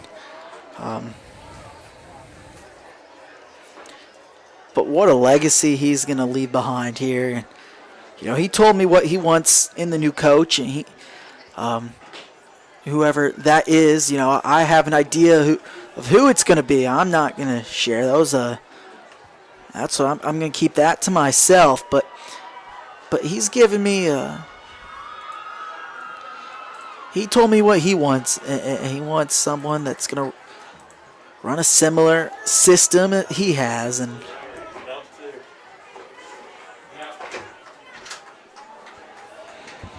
that runs a similar system that he has. He wants to keep that Paola tradition going.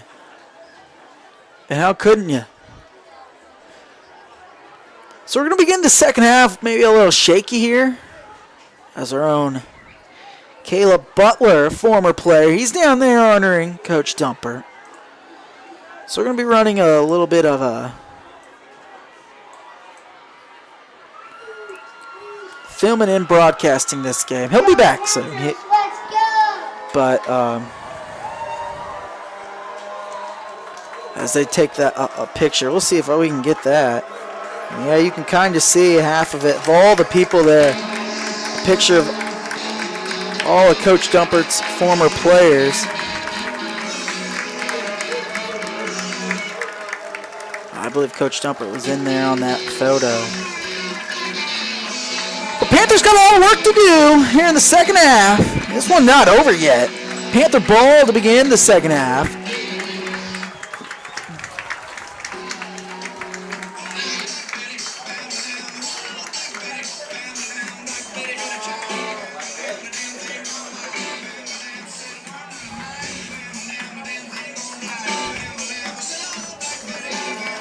28-14. Jackson Muleman here on the call here on Paola Sports Live.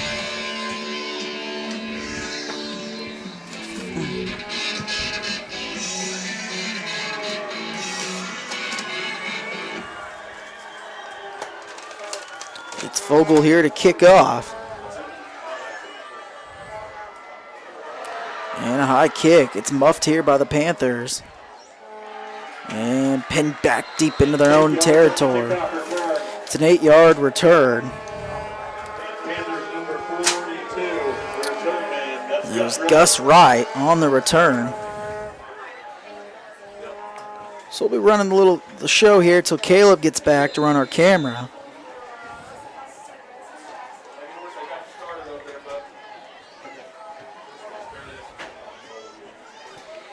But first down and 10 for Paola.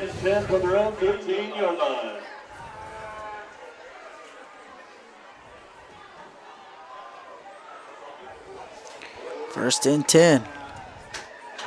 And it was fumbled and taken away by Ottawa. It was recovered here by Parker Gudge, the sophomore, and it's the second turnover of the night. It was a missed snap. And Gotch takes it all the way to the 1-yard line, and Ottawa in striking distance to begin the second half.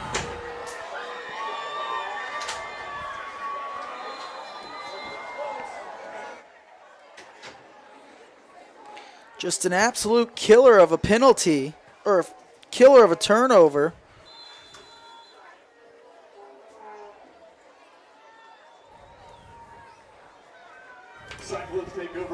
So the Cyclones take over at the 1-yard line in striking distance. Chance here to cut it to 1. Score, McCullough, QB sneak. He's in the end zone. Touchdown, Cyclones. So one play, Paola turnover, one play, touchdown drive for Ottawa. It's McCullough's second touchdown of the night, first rushing score. And it is 28-20, not a good way to start the half. Not at all. Bad kick return and then the fumble snap. Boy, that's devastating.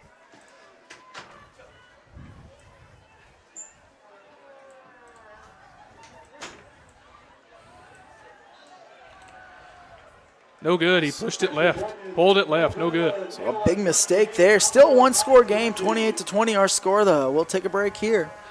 You're listening to Paola Sports Live. We'll be right back.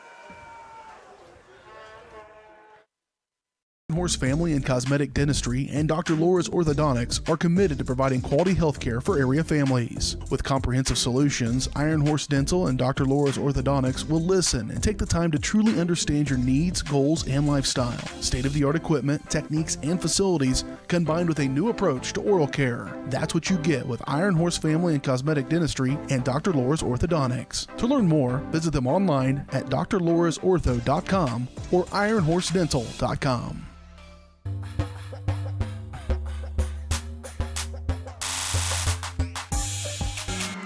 28-20, Paola leads it, but second turnover of the night, Ottawa capitalizes on it. Thank you to the support from our sponsors. Paola Sports Live is proud to provide tonight's coverage of Panther athletics free of charge. If you enjoy our broadcast and would like to show your support, please go to www.paolasportslive.com/donate and make a contribution. Thank you to our sponsors, fans, coaches, administrators, and student athletes. Be sure to follow us on Facebook and never miss a broadcast by subscribing at youtube.com/Paola Sports Live. Kick fielded here by Paola. Slips a tackle now across the 30. It's Clayton Younger. And a nice return here by Younger. Much better that time, as able to get traction, gets fielded nicely, and then up the field. Much better field position to start this drive than the first drive of the second half of the Panthers. So we'll see what they can do. Last time, Moala fumbled a snap last time, and it was just picked up there by Parker Gudge, who almost took it to the house. See if the Panthers can get the momentum back here with a nice long drive. Got to be able to score here. Ottawa's came to play tonight. They have fought hard. Toss to the left. It's Giovanni Blackie. Has a hole. Gets around the edge to the outside. And tripped up out of bounds. It's a first down for Paola's Tiernan Reed Cox. But longest run of the night for Giovanni Blackie. And Blackie's feeling the effects of that ankle injury there. He got up and hobbled around a little bit. He's still in the game, however. See if they want to toss it back to the left again. Giovanni Blackie slips through a couple tackles, bowled over his way for another first down. Down to the 32-yard line. That's a pickup of 15 by Blackie. 2 impressive runs to start this drive by Giovanni Blackie here, and now he limps off to the sideline.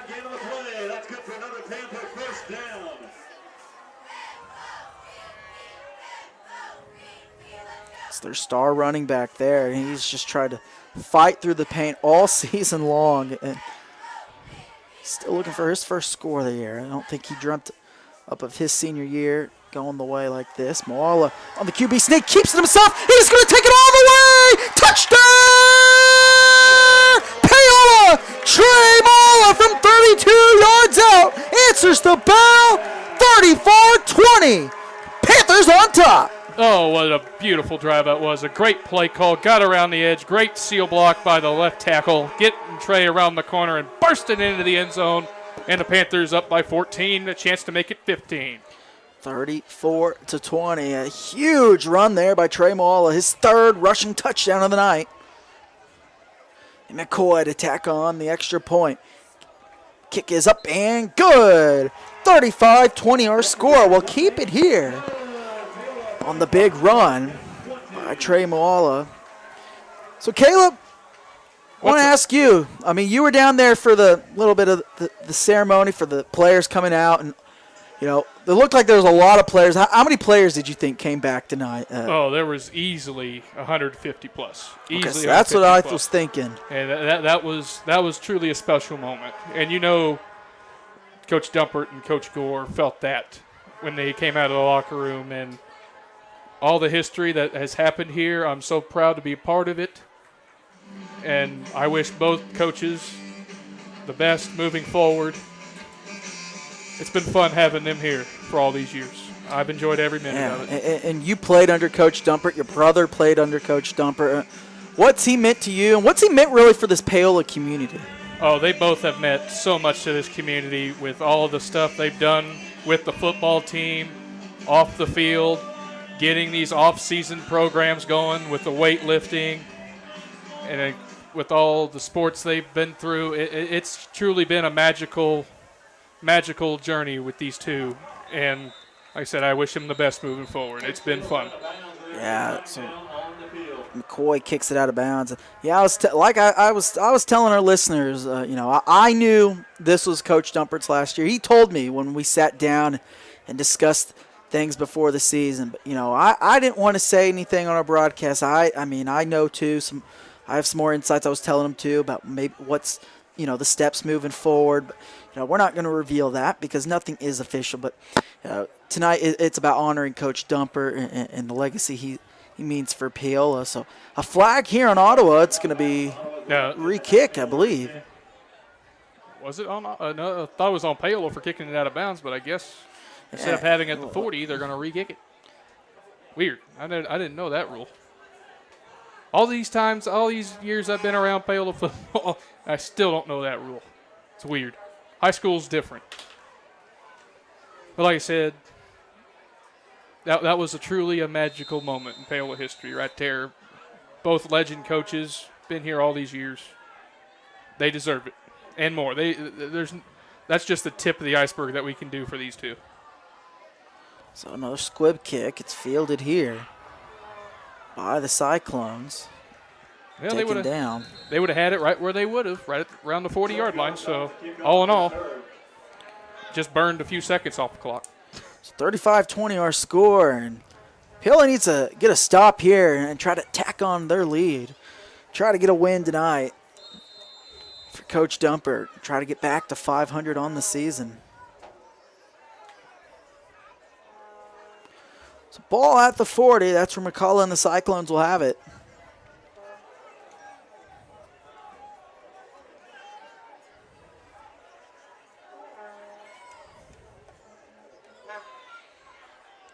they hand it off. It's Wooden. Wooden picks up 3 yards. Better job that time by the Panthers front line, not getting blown off the ball nearly as much as on that time and limiting it to a 3-yard gain. Does a less tackle forward for about 2 yards. Call it 3 and second down 7. Second down and 7. Ball at the Cyclone 43. 1 wide to the right. 2 tight end set.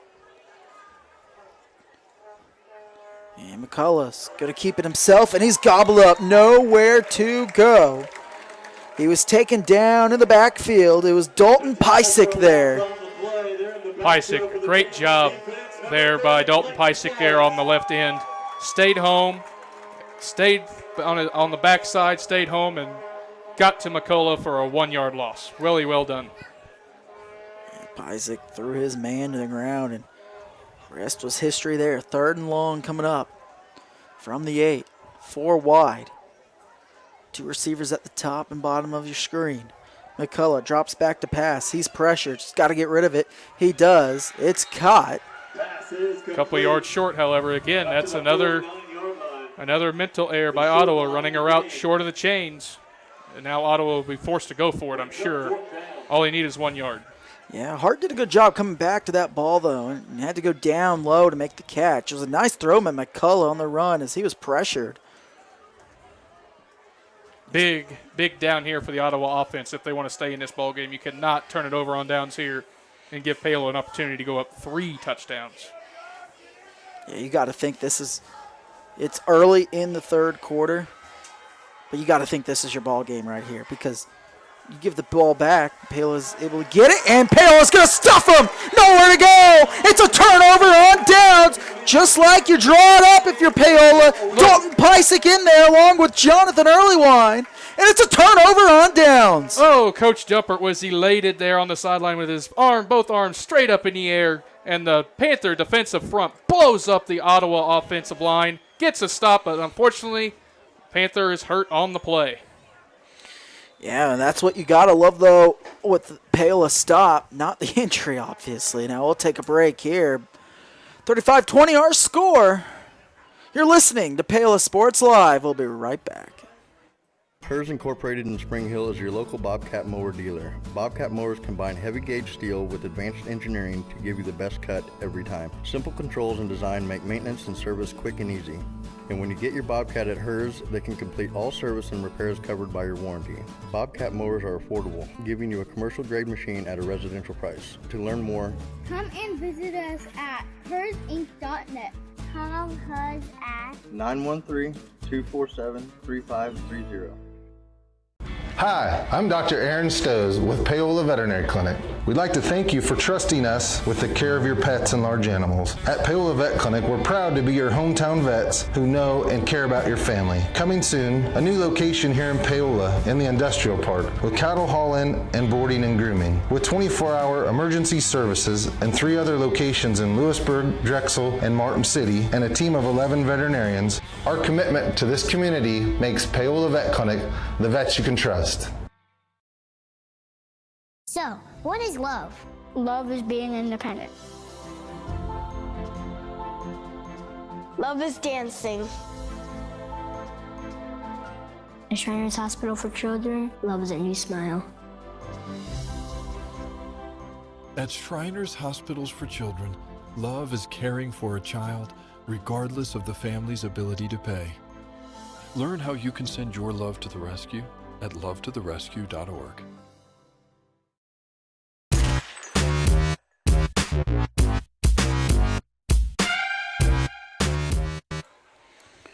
And welcome back to Paola Sports Live. It was Leighton Moore who suffered the injury. Now he goes to the bench. Looked like they're attending to his head and neck area. Yeah, it's going to be a concussion protocol for Leighton Moore. Usually if it's concussion protocol, he's done for the night normally, unless he passes it, obviously. But better safe than sorry. Panthers take over here. Scored on their last drive. It was a 32-yard touchdown struck by Trey Moala. And now Panthers Ottawa. took a timeout. Panthers took a timeout. So timeout here. We'll keep it here.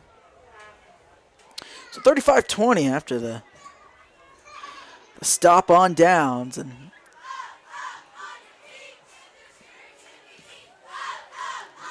see if Paola is able to capitalize on the defensive stop and try to this would make it a 3-possession game. This would all, but like you said earlier, this will all likely be the game if Ottawa cannot get the Panthers off the field here. If the Panthers go down, score another 7 points, they'd be up by 3 touchdowns. It'd be a stretch for Ottawa to get back in the game if they let Paola go down the field and score here. Ottawa has to get a stop to stay in the game. Oh, absolutely. But this is where you want. This is what you want as a Paola Panther here. Momentum all on your side, the game in your hands. Put your foot on their throats and keep her rolling. Wall under center. Blackie in the backfield. Turns, hands it. It's a stretch play. Blackie breaks the hole, and he had a big hole if he wasn't tripped up there at the end by Bret Hart. That was likely going to be his first touchdown of the year if he breaks that tackle. He still had the safety man to beat. And with that bum ankle, who knows if he'd be able to cut by him or not, but it certainly looked like he was going to get the corner. Turn, handed off again to Blackie.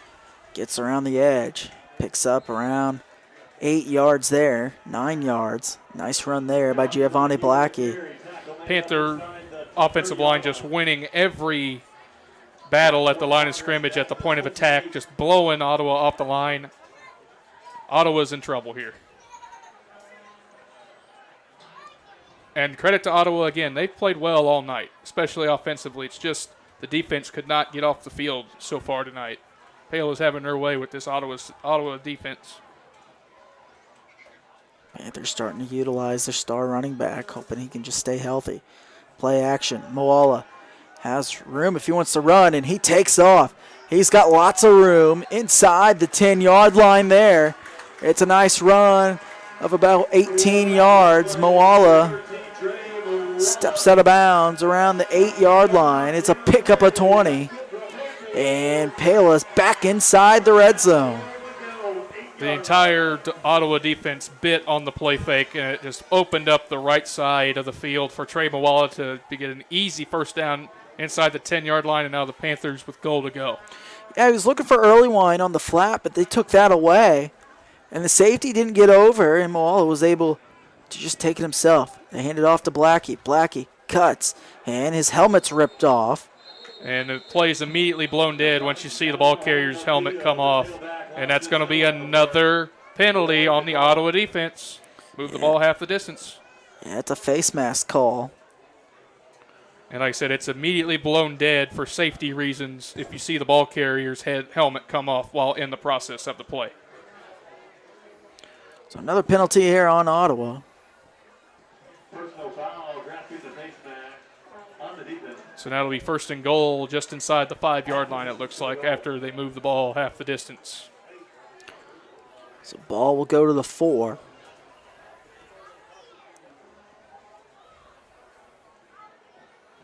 So Blackie still in. Blackie and Douglas, the two tailbacks here. Newkirk, bottom of the screen. I really feel like this is going to be Blackie's first touchdown of the year right here. Ramey also there on the left. Yeah, you got to think that they want to get him going. They hand it off. Giovanni Blackie, he's in the end zone! Touchdown, Paola! Giovanni Blackie from 4 yards out.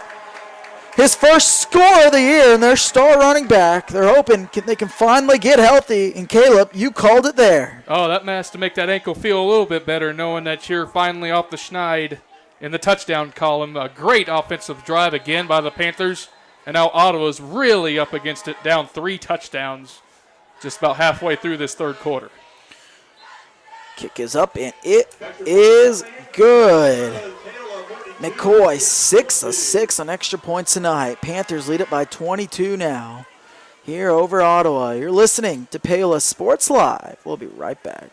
What would happen if I had to pick up the phone, call 911 for one of my family members or one of my neighbors? What would I do if no one was on the other end to respond? What if there was no 911? that you can be a part of the solution. Anybody can be a firefighter, male, female, younger, older. We have school teachers, we have leaders in business. Is me, you, anyone that wants to be. There is no typical firefighter.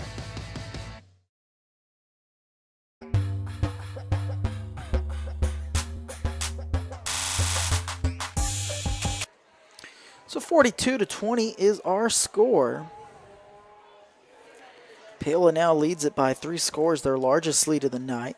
Giovanni Blackie took it in himself for his first score of the year. He's starting to get a little bit more healthy. He's had to come off a few times tonight, but. And it looks like Leighton Moore's night's done. He's got the pads off over here on the bench. Like I said, it's better safe than sorry when you're dealing with concussions, especially in this sport. And we hope it's not too serious. He can come back in a week or so, but he's not coming back tonight. I can promise you that. 16-yard return here by Navarro. And now this is a drive where Ottawa has to score. If they don't score on this possession, the game is theoretically over. But you got to think so, because that turnover on downs was just huge. You thought they really needed to get points there. And now Wooden does a good job getting back to the line of scrimmage, and a little more picks up 3 yards. It looked like that play was dead from the get-go. But Wooden did a good job avoiding a few tackles, spinning out of it. Oh, that play was dead. It was going for a loss, but Wooden made a great play, keeping his legs moving, and ends up getting a solid gain of 4 out of that. Impressive run by Wooden. 42-20 our score, 2nd and 7. They hand it off. McCullough to Wooden. Wooden breaks a tackle and more near the 50-yard line. It's a pickup of 13 yards, takes it to the 49. It's a first down for Ottawa, their 7th of the night. Another good run by Wooden. Good blocking by the Ottawa Cyclone offensive line there. Got Paola on their heels, and Wooden was able to run downhill and get a big gain out of that. 42-20, near the halfway mark here in the 3rd quarter. Hand it off to Wooden again. Wooden, such a strong tailback. He picks up 9 yards. And here we go again. Ottawa's offense moving the ball, and now here we go again. Ottawa again. This time with themselves with the penalty. Right in front of the official. Kid must have said something, and now instead of 2nd and 2, it's going to be 2nd and 17 after the dead ball penalty. Yeah, this was definitely, it was just something said. And Ottawa's done this really all night long, and it's been a struggle for them this season, but you're still 1-2, and you're in this game. You've been in this game all night long, and all you've done is hurt yourselves, and they do it again. And it looked like the guilty man on that was number 74 for Ottawa. I don't have the roster in front of me, but the coach was giving him an earful over there on the sideline. You just can't do that, especially in your own huddle. You can't say anything in front of the official. Yeah, it was right tackle Derek Gomez.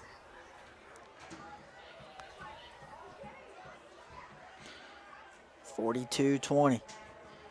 They hand it off to Wooden. It's a sweep. Wooden trying to get to the outside. Not much room there. He's taken down by a few Panthers. He was taken down first, though, by Cale Murdoch. And Wooden's had a very good game tonight. McCullough and Wooden have been stars for Ottawa tonight. It's just, again, the costly penalties at the inopportune times have derailed Ottawa, especially the 2nd quarter into this 3rd quarter. It's 3rd down. So 3rd down and 14. McCullough drops back to throw. He's going to air it out. He has his man. It's incomplete. Good job there by Paola to break it up.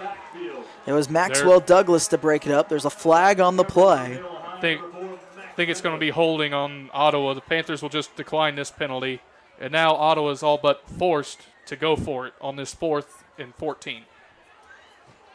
Well, do you go for it, or do you pin them back and hope your defense stops them? I mean, if it was a closer game, I'd say punt it, but you're already down 3 scores. Just take a chance. What do you got to lose?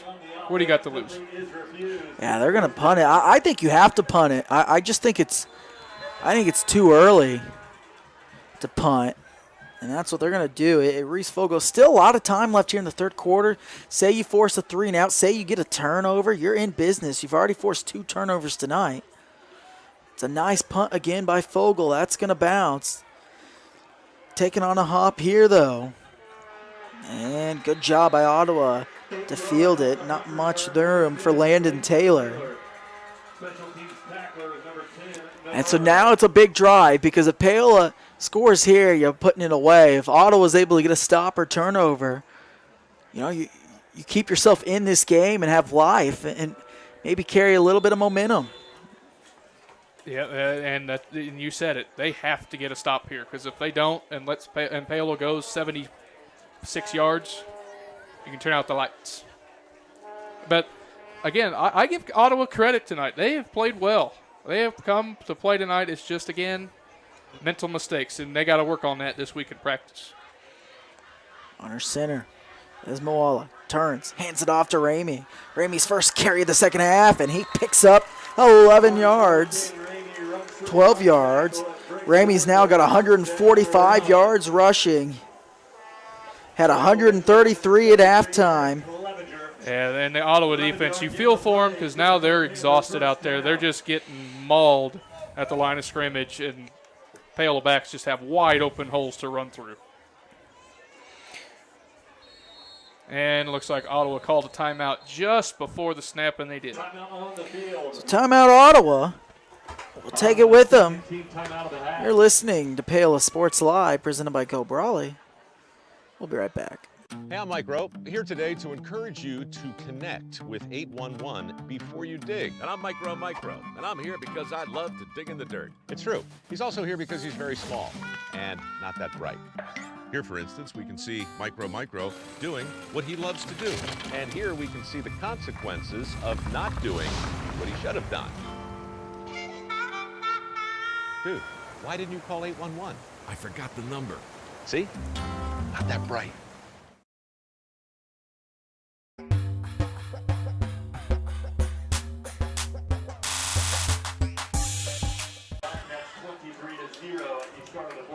So 42-20 out of the timeout here by Ottawa. Here in the third quarter.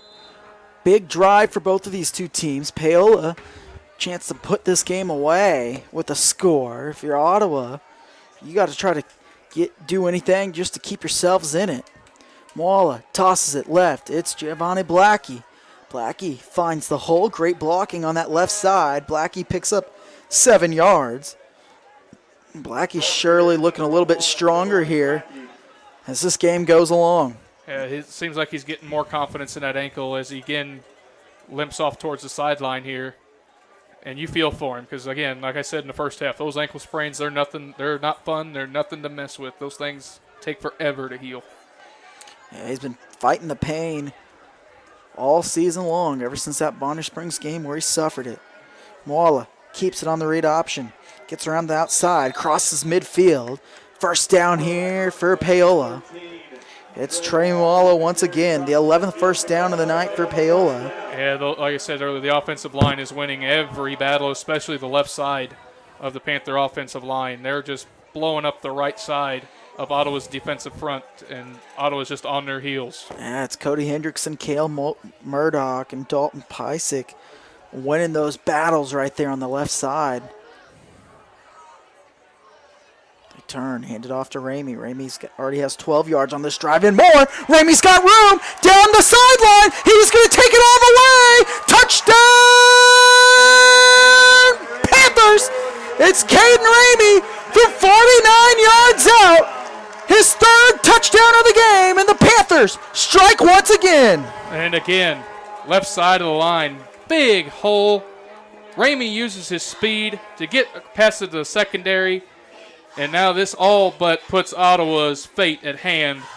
After a valiant effort by Ottawa tonight, it's just the mistakes eventually caught up to him, and Paola's just too much for him. Kick is up and good. 194 yards rushing tonight for Caden Ramey. He has emerged as the breakout star for this Panther squad. As Paola now leads it by 29. They're starting to put Ottawa away here like we thought they would. A little later than we thought. We'll take a break here. You're listening to Paola Sports Live. We'll be right back. I used to drive an ambulance as an EMT, and I've always tried to be a safe driver. If people knew what I know, lives could be saved. In my car, if I see a truck or bus taking a turn, I know to take my time. When big vehicles turn right, they may swing wide to make the turn. If you try to sneak in, well, it's a lesson you'd rather not learn the hard way. When trucks and buses turn, let's you and I wait. It's our roads, it's our safety.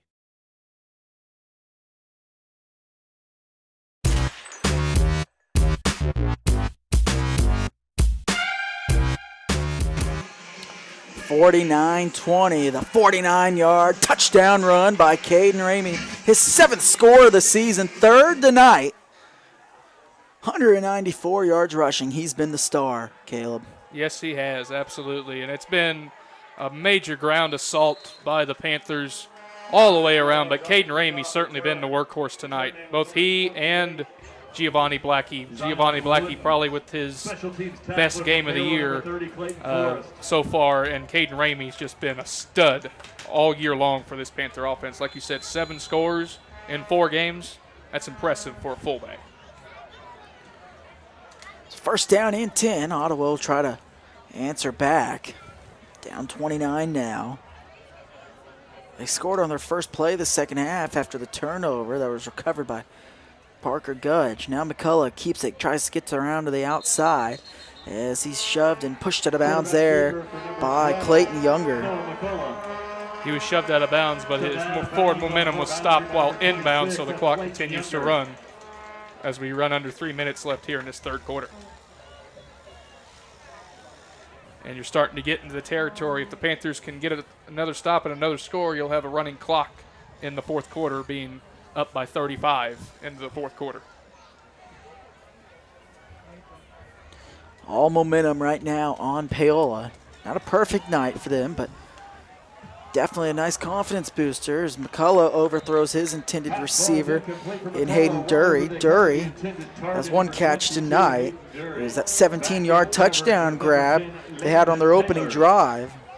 Yeah, that play had no chance there. McCullough was just throwing it up to see if he can get a guy to run underneath it, but he overthrew his man by about 15 yards, and Landon Taylor was there in coverage.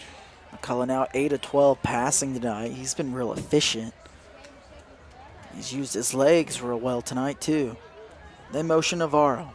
Play action. It's Ramey there, and ball's out. Ramey the strip sack. Paola's got it, and they do. It's recovered by Paola. It's Clayton Forrest, and it's a turnover here by Ottawa. And there it is. It finally happened. The offensive line did not block Caden Ramey whatsoever. He had a free shot at McCullough around the left corner, and he ended up blowing up McCullough as the officials are getting together here. Ramey's first sack of the season. Looks like a penalty again on Ottawa. Second tackle for a loss. And it's an illegal formation called against the Cyclones. So it's going to be refused. The Panthers have the ball, and if they score here and get to that lucky 35 number, the fourth quarter will be a running clock. And that would be nice, wouldn't it? Because the last time we had running clock, it was against us. Yes, it was. And that was not fun. It was the last time we were here. Yes, it was. Against the Spring Hill Broncos, who are a very good team, may I add. Yeah, that's a team that they're going to have a chance to compete for that 4A state championship this year. They are led by some nice playmakers. Hand it off here. Oh, no, it looks like Paola was fumbled. Looks like Ramey may have just given the ball right back, and he did. Yep, both teams exchange fumbles there, and Ottawa with another opportunity. So third turnover of the night by Paola. I mean, it's not been perfect. No, it most certainly has not been perfect. 3 sloppy turnovers. A couple times where Ottawa moved it up and down the field on you. It's just been rough for the Panthers tonight, but They're going to have to clean that up. But Dumpert's got to be pleased with at least the scoreboard, but he's got to be a little upset with how the game has gone tonight with those 3 turnovers and Ottawa able to move the ball at times up and down the field on the defense. Now McCullough. And nice job picking up 5 yards. He looked to hand it off. No one was there. And guess what? We got another penalty flag on the play, and it's against Ottawa. Yeah, it's a holding call on that left side of the line by Ottawa. So back them up. It's kind of it's been one of those nights for Ottawa where they've been shooting themselves in the foot. Seems like every time something goes well for them, they give it right back. That's it. They get 2, 3, 4 good plays in a row, and then on one of those good plays, a penalty happens, and it derails the momentum, sets them back, and you feel for Ottawa. You really do. You don't want to see any team get all these penalties in a game at any level for either team. It's just unfortunate that's happened to Ottawa tonight. They have to work on that next week in practice and be better discipline-wise in their next ball game. Because they certainly got the players to compete in the Frontier League. They got a chance to win some games from what I've seen tonight. Yeah, they look good tonight. I know it's been a slow start to their season, 1-2. They had a big win, though, against Baldwin, where they won 52-0. But, Spring Hill and Piper, some blowouts. But, they'll have a chance next week. And again, that's Piper and Spring Hill. Piper and Spring Hill. They're 2 of the top 4 or 5 teams in the Frontier League. So it's not like they got blown out by bad teams. They got blown out by very good teams, and their one win they blew out Baldwin. But to play like they've had tonight, that should give them some confidence later on in their schedule.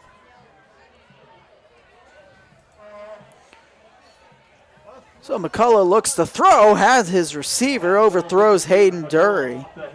And 3rd and 17 coming up. And another throw that McCullough would like to have back. He had Dury there. He was open. It would have been a nice gain for over 20 yards, but he overthrew him by about half a yard as Dury wasn't able to reach it completely. Yeah, that's when McCullough, you'd like to have back. They've been able to throw the ball efficiently tonight. He's 8 of 13, but that's one where he needed to put just a little more touch on it. So it brings up a 3rd and 17. 29-point lead for the Panthers. McCullough under center. And they got the Panthers to bite. They did. And the Ottawa fans going crazy over on the far side as finally a penalty is called on the Panthers. I believe that might be Paola's first penalty of the night. Yeah, so moves them up 5 yards, makes it from 3rd and 17 to 3rd and 12. A little more manageable, but still it's 3rd and long. Paola's just got to do whatever they can to keep everything in front of them and make sure they're short of that first down mark. An incomplete pass here would be huge. Ottawa would likely punt. Oh, yeah, being this far deep in your own territory, you will not go for it down here unless they make it 4th and 3, 4th and 2. McCullough, play action, chased, gets rid of it, and it bounces in front of Wyatt Sink. It's incomplete. And we have stoppage on the far side over there. I believe we got another penalty flag on the far side of the field. Yeah. We'll see who this is on. It's ineligible downfield again on the Cyclones. Yeah, they've been trying to set up that slip screen. And twice tonight, Paola's done a good job of taking that away. Caden Ramey was coming off that far edge, applying the pressure once again. And he finally got that on that last try. He finally got that sack. He's been applying that pressure all night long. Absolutely. High snap, nearly over the head of Fogle. Just gets the punt off. It's going to bounce right into the hands. No, Taylor's going to let it go. Cost the Panthers about 5 yards there, but I don't think the Panthers. Yeah, they're not going to be too worried about that. Minute 17 to go here in the 3rd quarter. And like Caleb said earlier, a touchdown here would run the clock out the rest of the game going to the 4th quarter. They had the opportunity the last time they had the ball to go up by more than 35, but they fumbled it away on the ensuing play. Let's see if they can actually sustain a drive here and actually get it into the end zone and have a running clock in that fourth quarter. So Trey Moala comes back out to lead the charge for Paola. Up 29, look for him to continue to run the ball, and timeout by Coach Dumper, and Paola will take it with them. You're listening to Paola Sports Live, presented by Go Brawley. We'll be right back.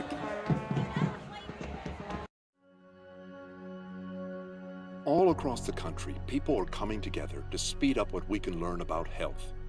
The All of Us Research Program is calling on 1 million people to join us as we try to change the future of health. For your family, for future generations, for all of us. Visit joinallofus.org and find out how you can become 1 in a million.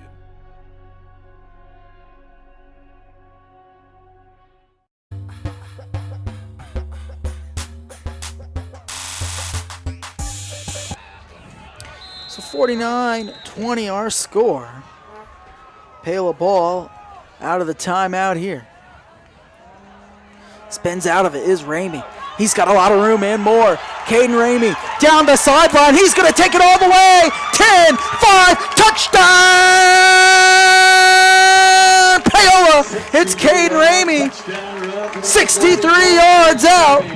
His fourth touchdown of the night, and it's 52-20. And we have an injured Cyclone back here around midfield. It looks like he's cramping.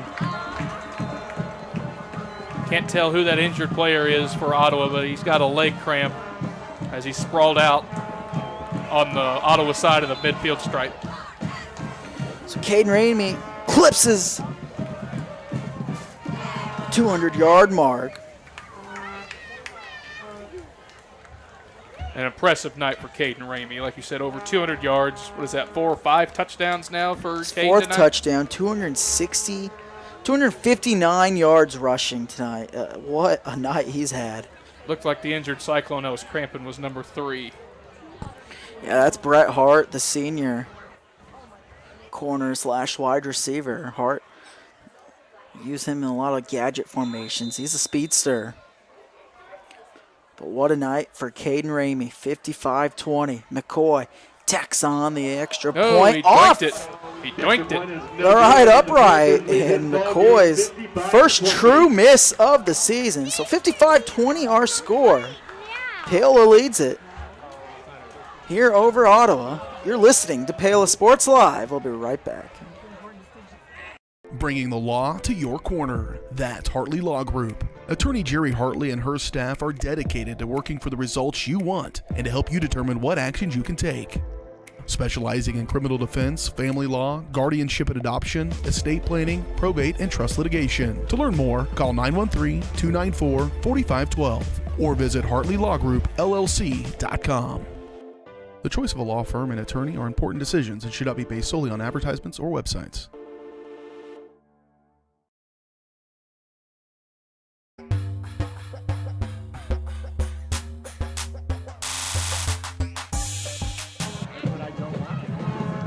So 55-20 our score.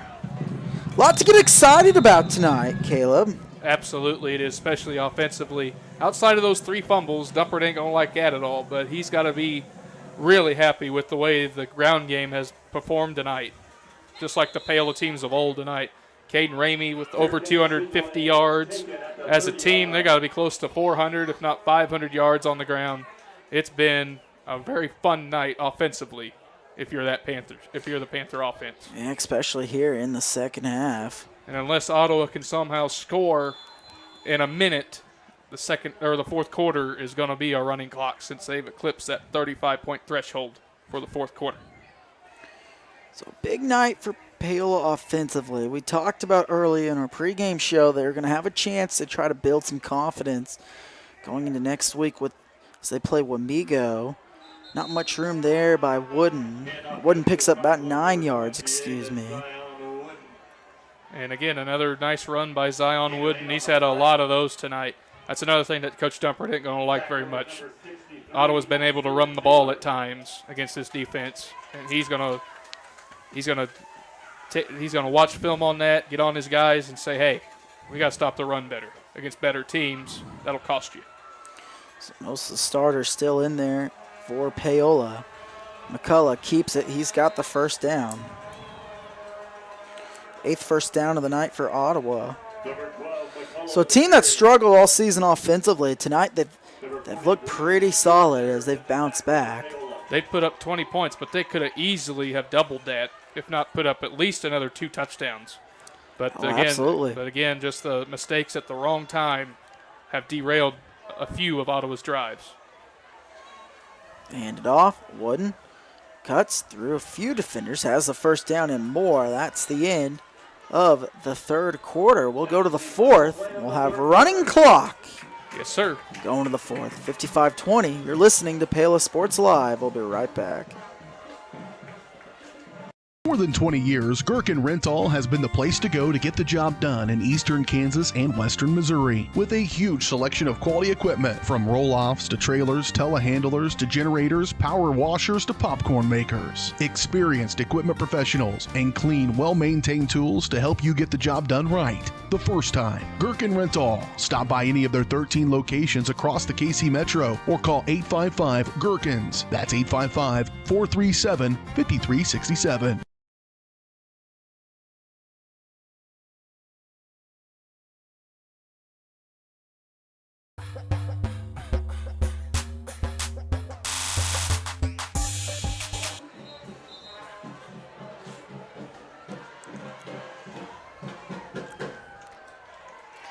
So 55-20.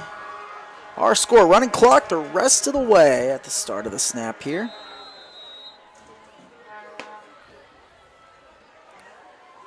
Big night for Paola, and you got to love it. They're going to build a lot of confidence going into next week. They'll have a road test against Swamigo. Absolutely. They needed this. Now they got some confidence boost going forward, and there's a nice play defensively right there. Yeah, a little shovel pass there from McCullough to Wooden. But hit in the backfield. It's a loss of 2. Dalton Pysick there, and Grant Solano there in the backfield to make that tackle. Second down and 12 coming.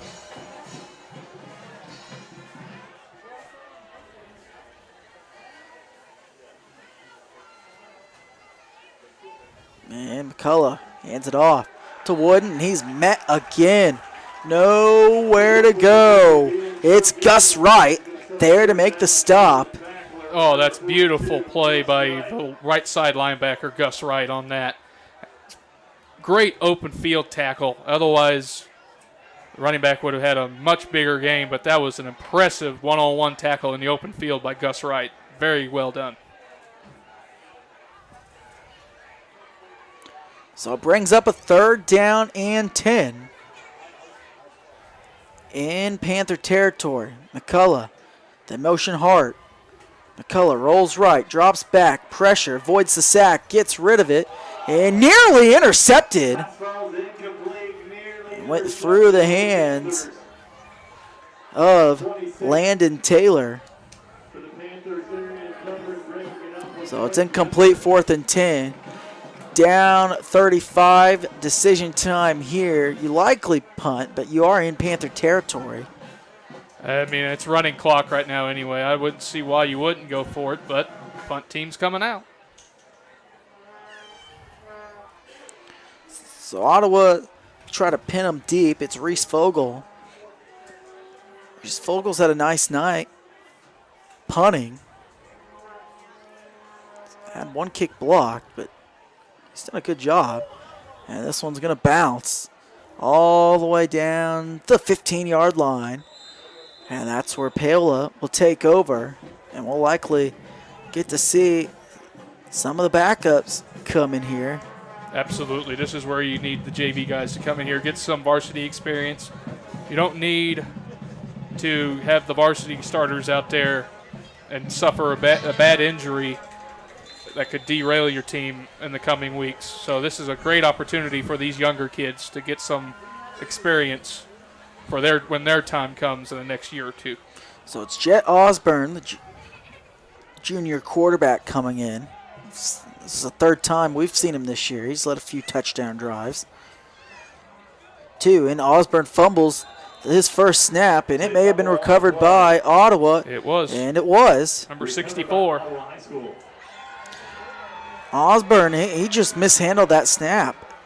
He just dropped it, and so Ottawa's 4th turnover of the night. And normally, Caleb, when you're talking about a team getting 4 turnovers, you're talking about that team right in this game or likely winning the game, and that being the reason you're losing. Absolutely. Not down 35 points normally. Absolutely. On a normal basis, yes, you would think the opposing team that forces 4 turnovers would be ahead in this game, but that's not been the case because Ottawa, again, has just killed themselves with mental penalties and costly errors at the wrong time.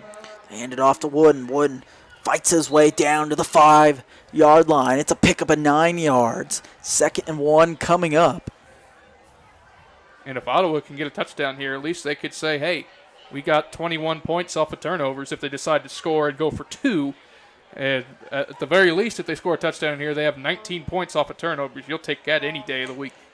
There's nothing to really hang your head on for Ottawa. I mean, your defense has forced 4 turnovers. You've capitalized on those. Now, Paola keeps it here.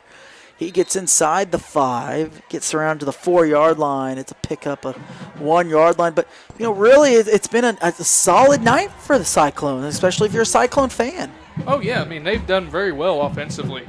It's just, again, they got to clean up the mental mistakes and limit those and sustain drives longer and keep those good momentum plays going instead of having a couple big plays here and then just get derailed by a dumb penalty. And they'll be all right moving forward if they can work on that. And I'm sure the coaches will. They'll get them ready for, I believe, Bonner Springs next week. I believe that's who it was. Yeah, Bonner Springs next week they'll have. And they should win that game. I really think Ottawa should beat Bonner Springs. That's a live ball. Yeah, it's a that's backwards still alive. pass. It's still on the ground, and it's picked up by Paola. It's a turnover here, and another turnover. It's recovered here. It's number 35, Zach Donahue. Is that a big night defensively? And there you go, what I just got done saying. Just just unopportune mistakes at the wrong time. Like I said, they forced 4 turnovers defensively, but they've turned the ball over 4 or 5 times. Yeah, that's their 4th turnover of the night as well. And you tack on 4 turnovers with a whole bunch of mental errors, that's where the points add up on you. That's why Paola's up by 35, because they haven't had the mental mistakes that Ottawa's had tonight. So Osborne hands it off here. It's Clayton Younger. He picks up 5 yards. Solid gain there for Clayton Younger. Solid gain of 6. Good blocking by the JV front line. Good push. See if the young guys can sustain a drive and punch it in the end zone here. Give them a morale boost. Younger last game had 3 carries for 7 yards. He's got 19 carries on the year for 87 yards. And he takes it here as he's going to eclipse the 100-yard mark on the season on those 2 runs.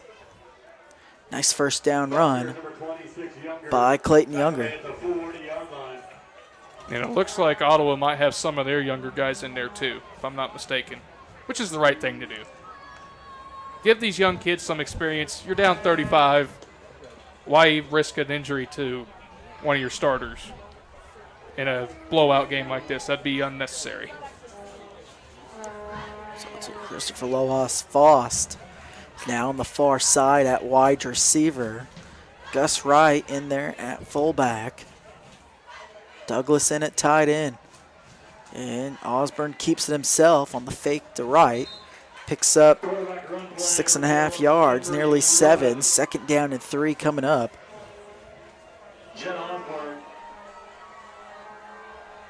Impressive drive here by the younger guys of this Panther football team up to midfield. As we've gone under 4.5 to play in this contest. Yeah, this is the 3rd time we've seen Osborne lead a drive come into play.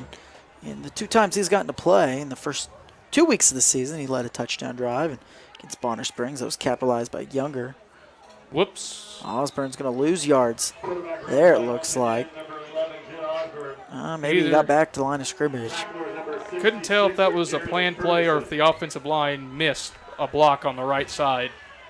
But either way, it's learning experience. Move on to the next play. So 3rd down and a long one.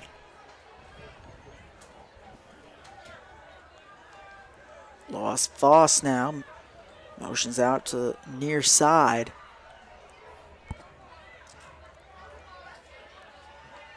Ten on the play clock.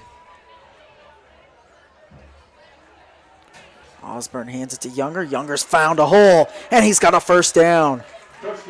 That was great blocking by this young offensive line on the right side. Opened up the hole for Clayton Younger to burst through. Solid gain of 11 yards. Booth his chains.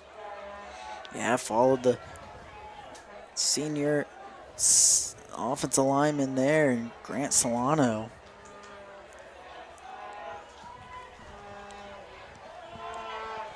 So almost under the 3-minute mark. Panthers on the move. Hand it off. It's Wright. Wright runs into a man initially, and then it's a solid gain of 7 yards on Gus Wright's first carry of the night. You all right over there, buddy? Yeah, a little bit. Just stepped on my headset there. Hey, don't worry. I've done that before. It happens. It's 55-20. Clock still running as we're about to wrap things up here in Paola. Panthers' next game will be next week. Still take on Wamego. That'll be a little bit of a drive. Yep, most certainly will be. 1st down run here by Younger. We'll see who's taking over for me next week. I will not be there. Caleb. I'll be there. He will be there. I will not be there. I will be getting married that Friday night. So. Oh man, a newlywed. Hey. So, all right, buddy. So I will not be there. We'll see if it's BJ, who was a voice last year, maybe taking over, but looking we'll forward find to out. It.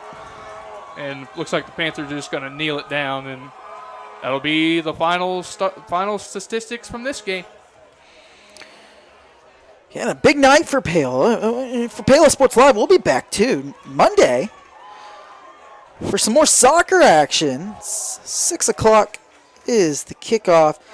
But I believe Paola's got that written wrong, because when I showed up at last time, the varsity matchup started at 5 or 4:30 or something, and so we scrambled to get together that broadcast. So I didn't know JV follows varsity in boys soccer. Sometimes it does that. I don't know why it does that, but yeah, sometimes the varsity plays first. Other times the varsity's after the JV. But and I'm not complaining. I like that. We get home earlier. That's it. But big night for Paola. They win at 55-20 here, and what a night it was. Caden Ramey ran for 259 yards and 4 touchdowns in the win. There's the final kneel down. That'll do it right there. That'll do it. The final score of this ball game will be 55. As that's the final kneel. Panthers win at 55-20. Huge win over Ottawa. And what was a game that was closer for that first half and really for that third quarter, and then they pulled away. Paola did their thing. They broke loose. And a big bounce-back win. Panthers get to 2-2 on the season. Where Ottawa, they're going to fall to 1-3. Their next game is, like we said, against Bonner Springs. That's going to be a good game. Bonner Springs much improved this year. That's going to be a gettable game for Ottawa. Oh, most certainly. If they play like they did tonight and cut back on the mental errors, they will go beat Bonner Springs. I really do. This is a solid football team that Ottawa has. They got some playmakers. McCullough's a really good quarterback. That running back that they have, that Wooden, he's explosive. Absolutely. And they got some playmakers. It's just they got to learn to quit making dumb errors and they got to learn to win games. And first thing to do is not have stupid penalties, not have mental errors, clean those up, and the wins will start coming. Absolutely. So 55-20, our final score, as we'll take a break here and then get into our post-game show. You're listening to Paola Sports Live, presented by Go Brawley. We'll be right back. Hers Incorporated in Spring Hill is your local Bobcat mower dealer. Bobcat mowers combine heavy gauge steel with advanced engineering to give you the best cut every time. Simple controls and design make maintenance and service quick and easy. And when you get your Bobcat at Hers, they can complete all service and repairs covered by your warranty. Bobcat mowers are affordable, giving you a commercial grade machine at a residential price. To learn more, come and visit us at hersinc.net. Call Hers at 913-247-3530. Iron Horse Family and Cosmetic Dentistry and Dr. Laura's Orthodontics are committed to providing quality health care for area families. With comprehensive solutions, Iron Horse Dental and Dr. Laura's Orthodontics will listen and take the time to truly understand your needs, goals, and lifestyle. State-of-the-art equipment, techniques, and facilities combined with a new approach to oral care. That's what you get with Iron Horse Family and Cosmetic Dentistry and Dr. Laura's Orthodontics. To learn more, visit them online at drlaurasortho.com or ironhorsedental.com. Miami County Dance Movement is a place to inspire kids. Miami County Dance Movement is one big family with loving teachers. Miami County Dance Movement is where I'm learning to be flexible in dance and my life. Miami County Dance Movement is so amazing because everybody is so loving and kind. Miami County Dance Movement is like a second family to me.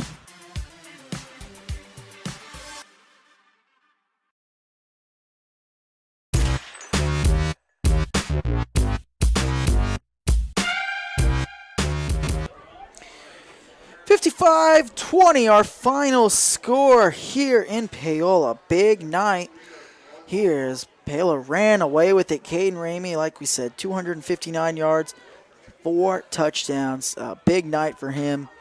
And he's our player of the game. I mean, Caleb, he ran wild, especially here in the second half, but it was the Caden Ramey show. Oh, absolutely. For the most part, it certainly was the Caden Ramey show, but just the run show in general for this Panther offense. I mean, Trey Muwala had a big night. Giovanni Blackie, even injured, got his first score of the night. But like you said, Caden Ramey's the MVP of this game with 4 touchdowns, averaging, I would say, 15 yards a carry, if I were to guess. I don't know how many carries he ended up having. But with those 259 yards, that's very, very impressive, especially from a fullback. Absolutely, and like you said, too, Trey Moala, big night for him. 3 scores for himself. He capped his night with a 32-yard touchdown run and then 2 4-yard runs of his own. And it looked like he was likely heading to be our player of the game, and then Caden Ramey, he took over, and he was awesome all night. First drive of the game, he took it. The 3 plays, 60 yards himself, and then 2 big runs to end the game with a 63-yard run and then a 49-yard run.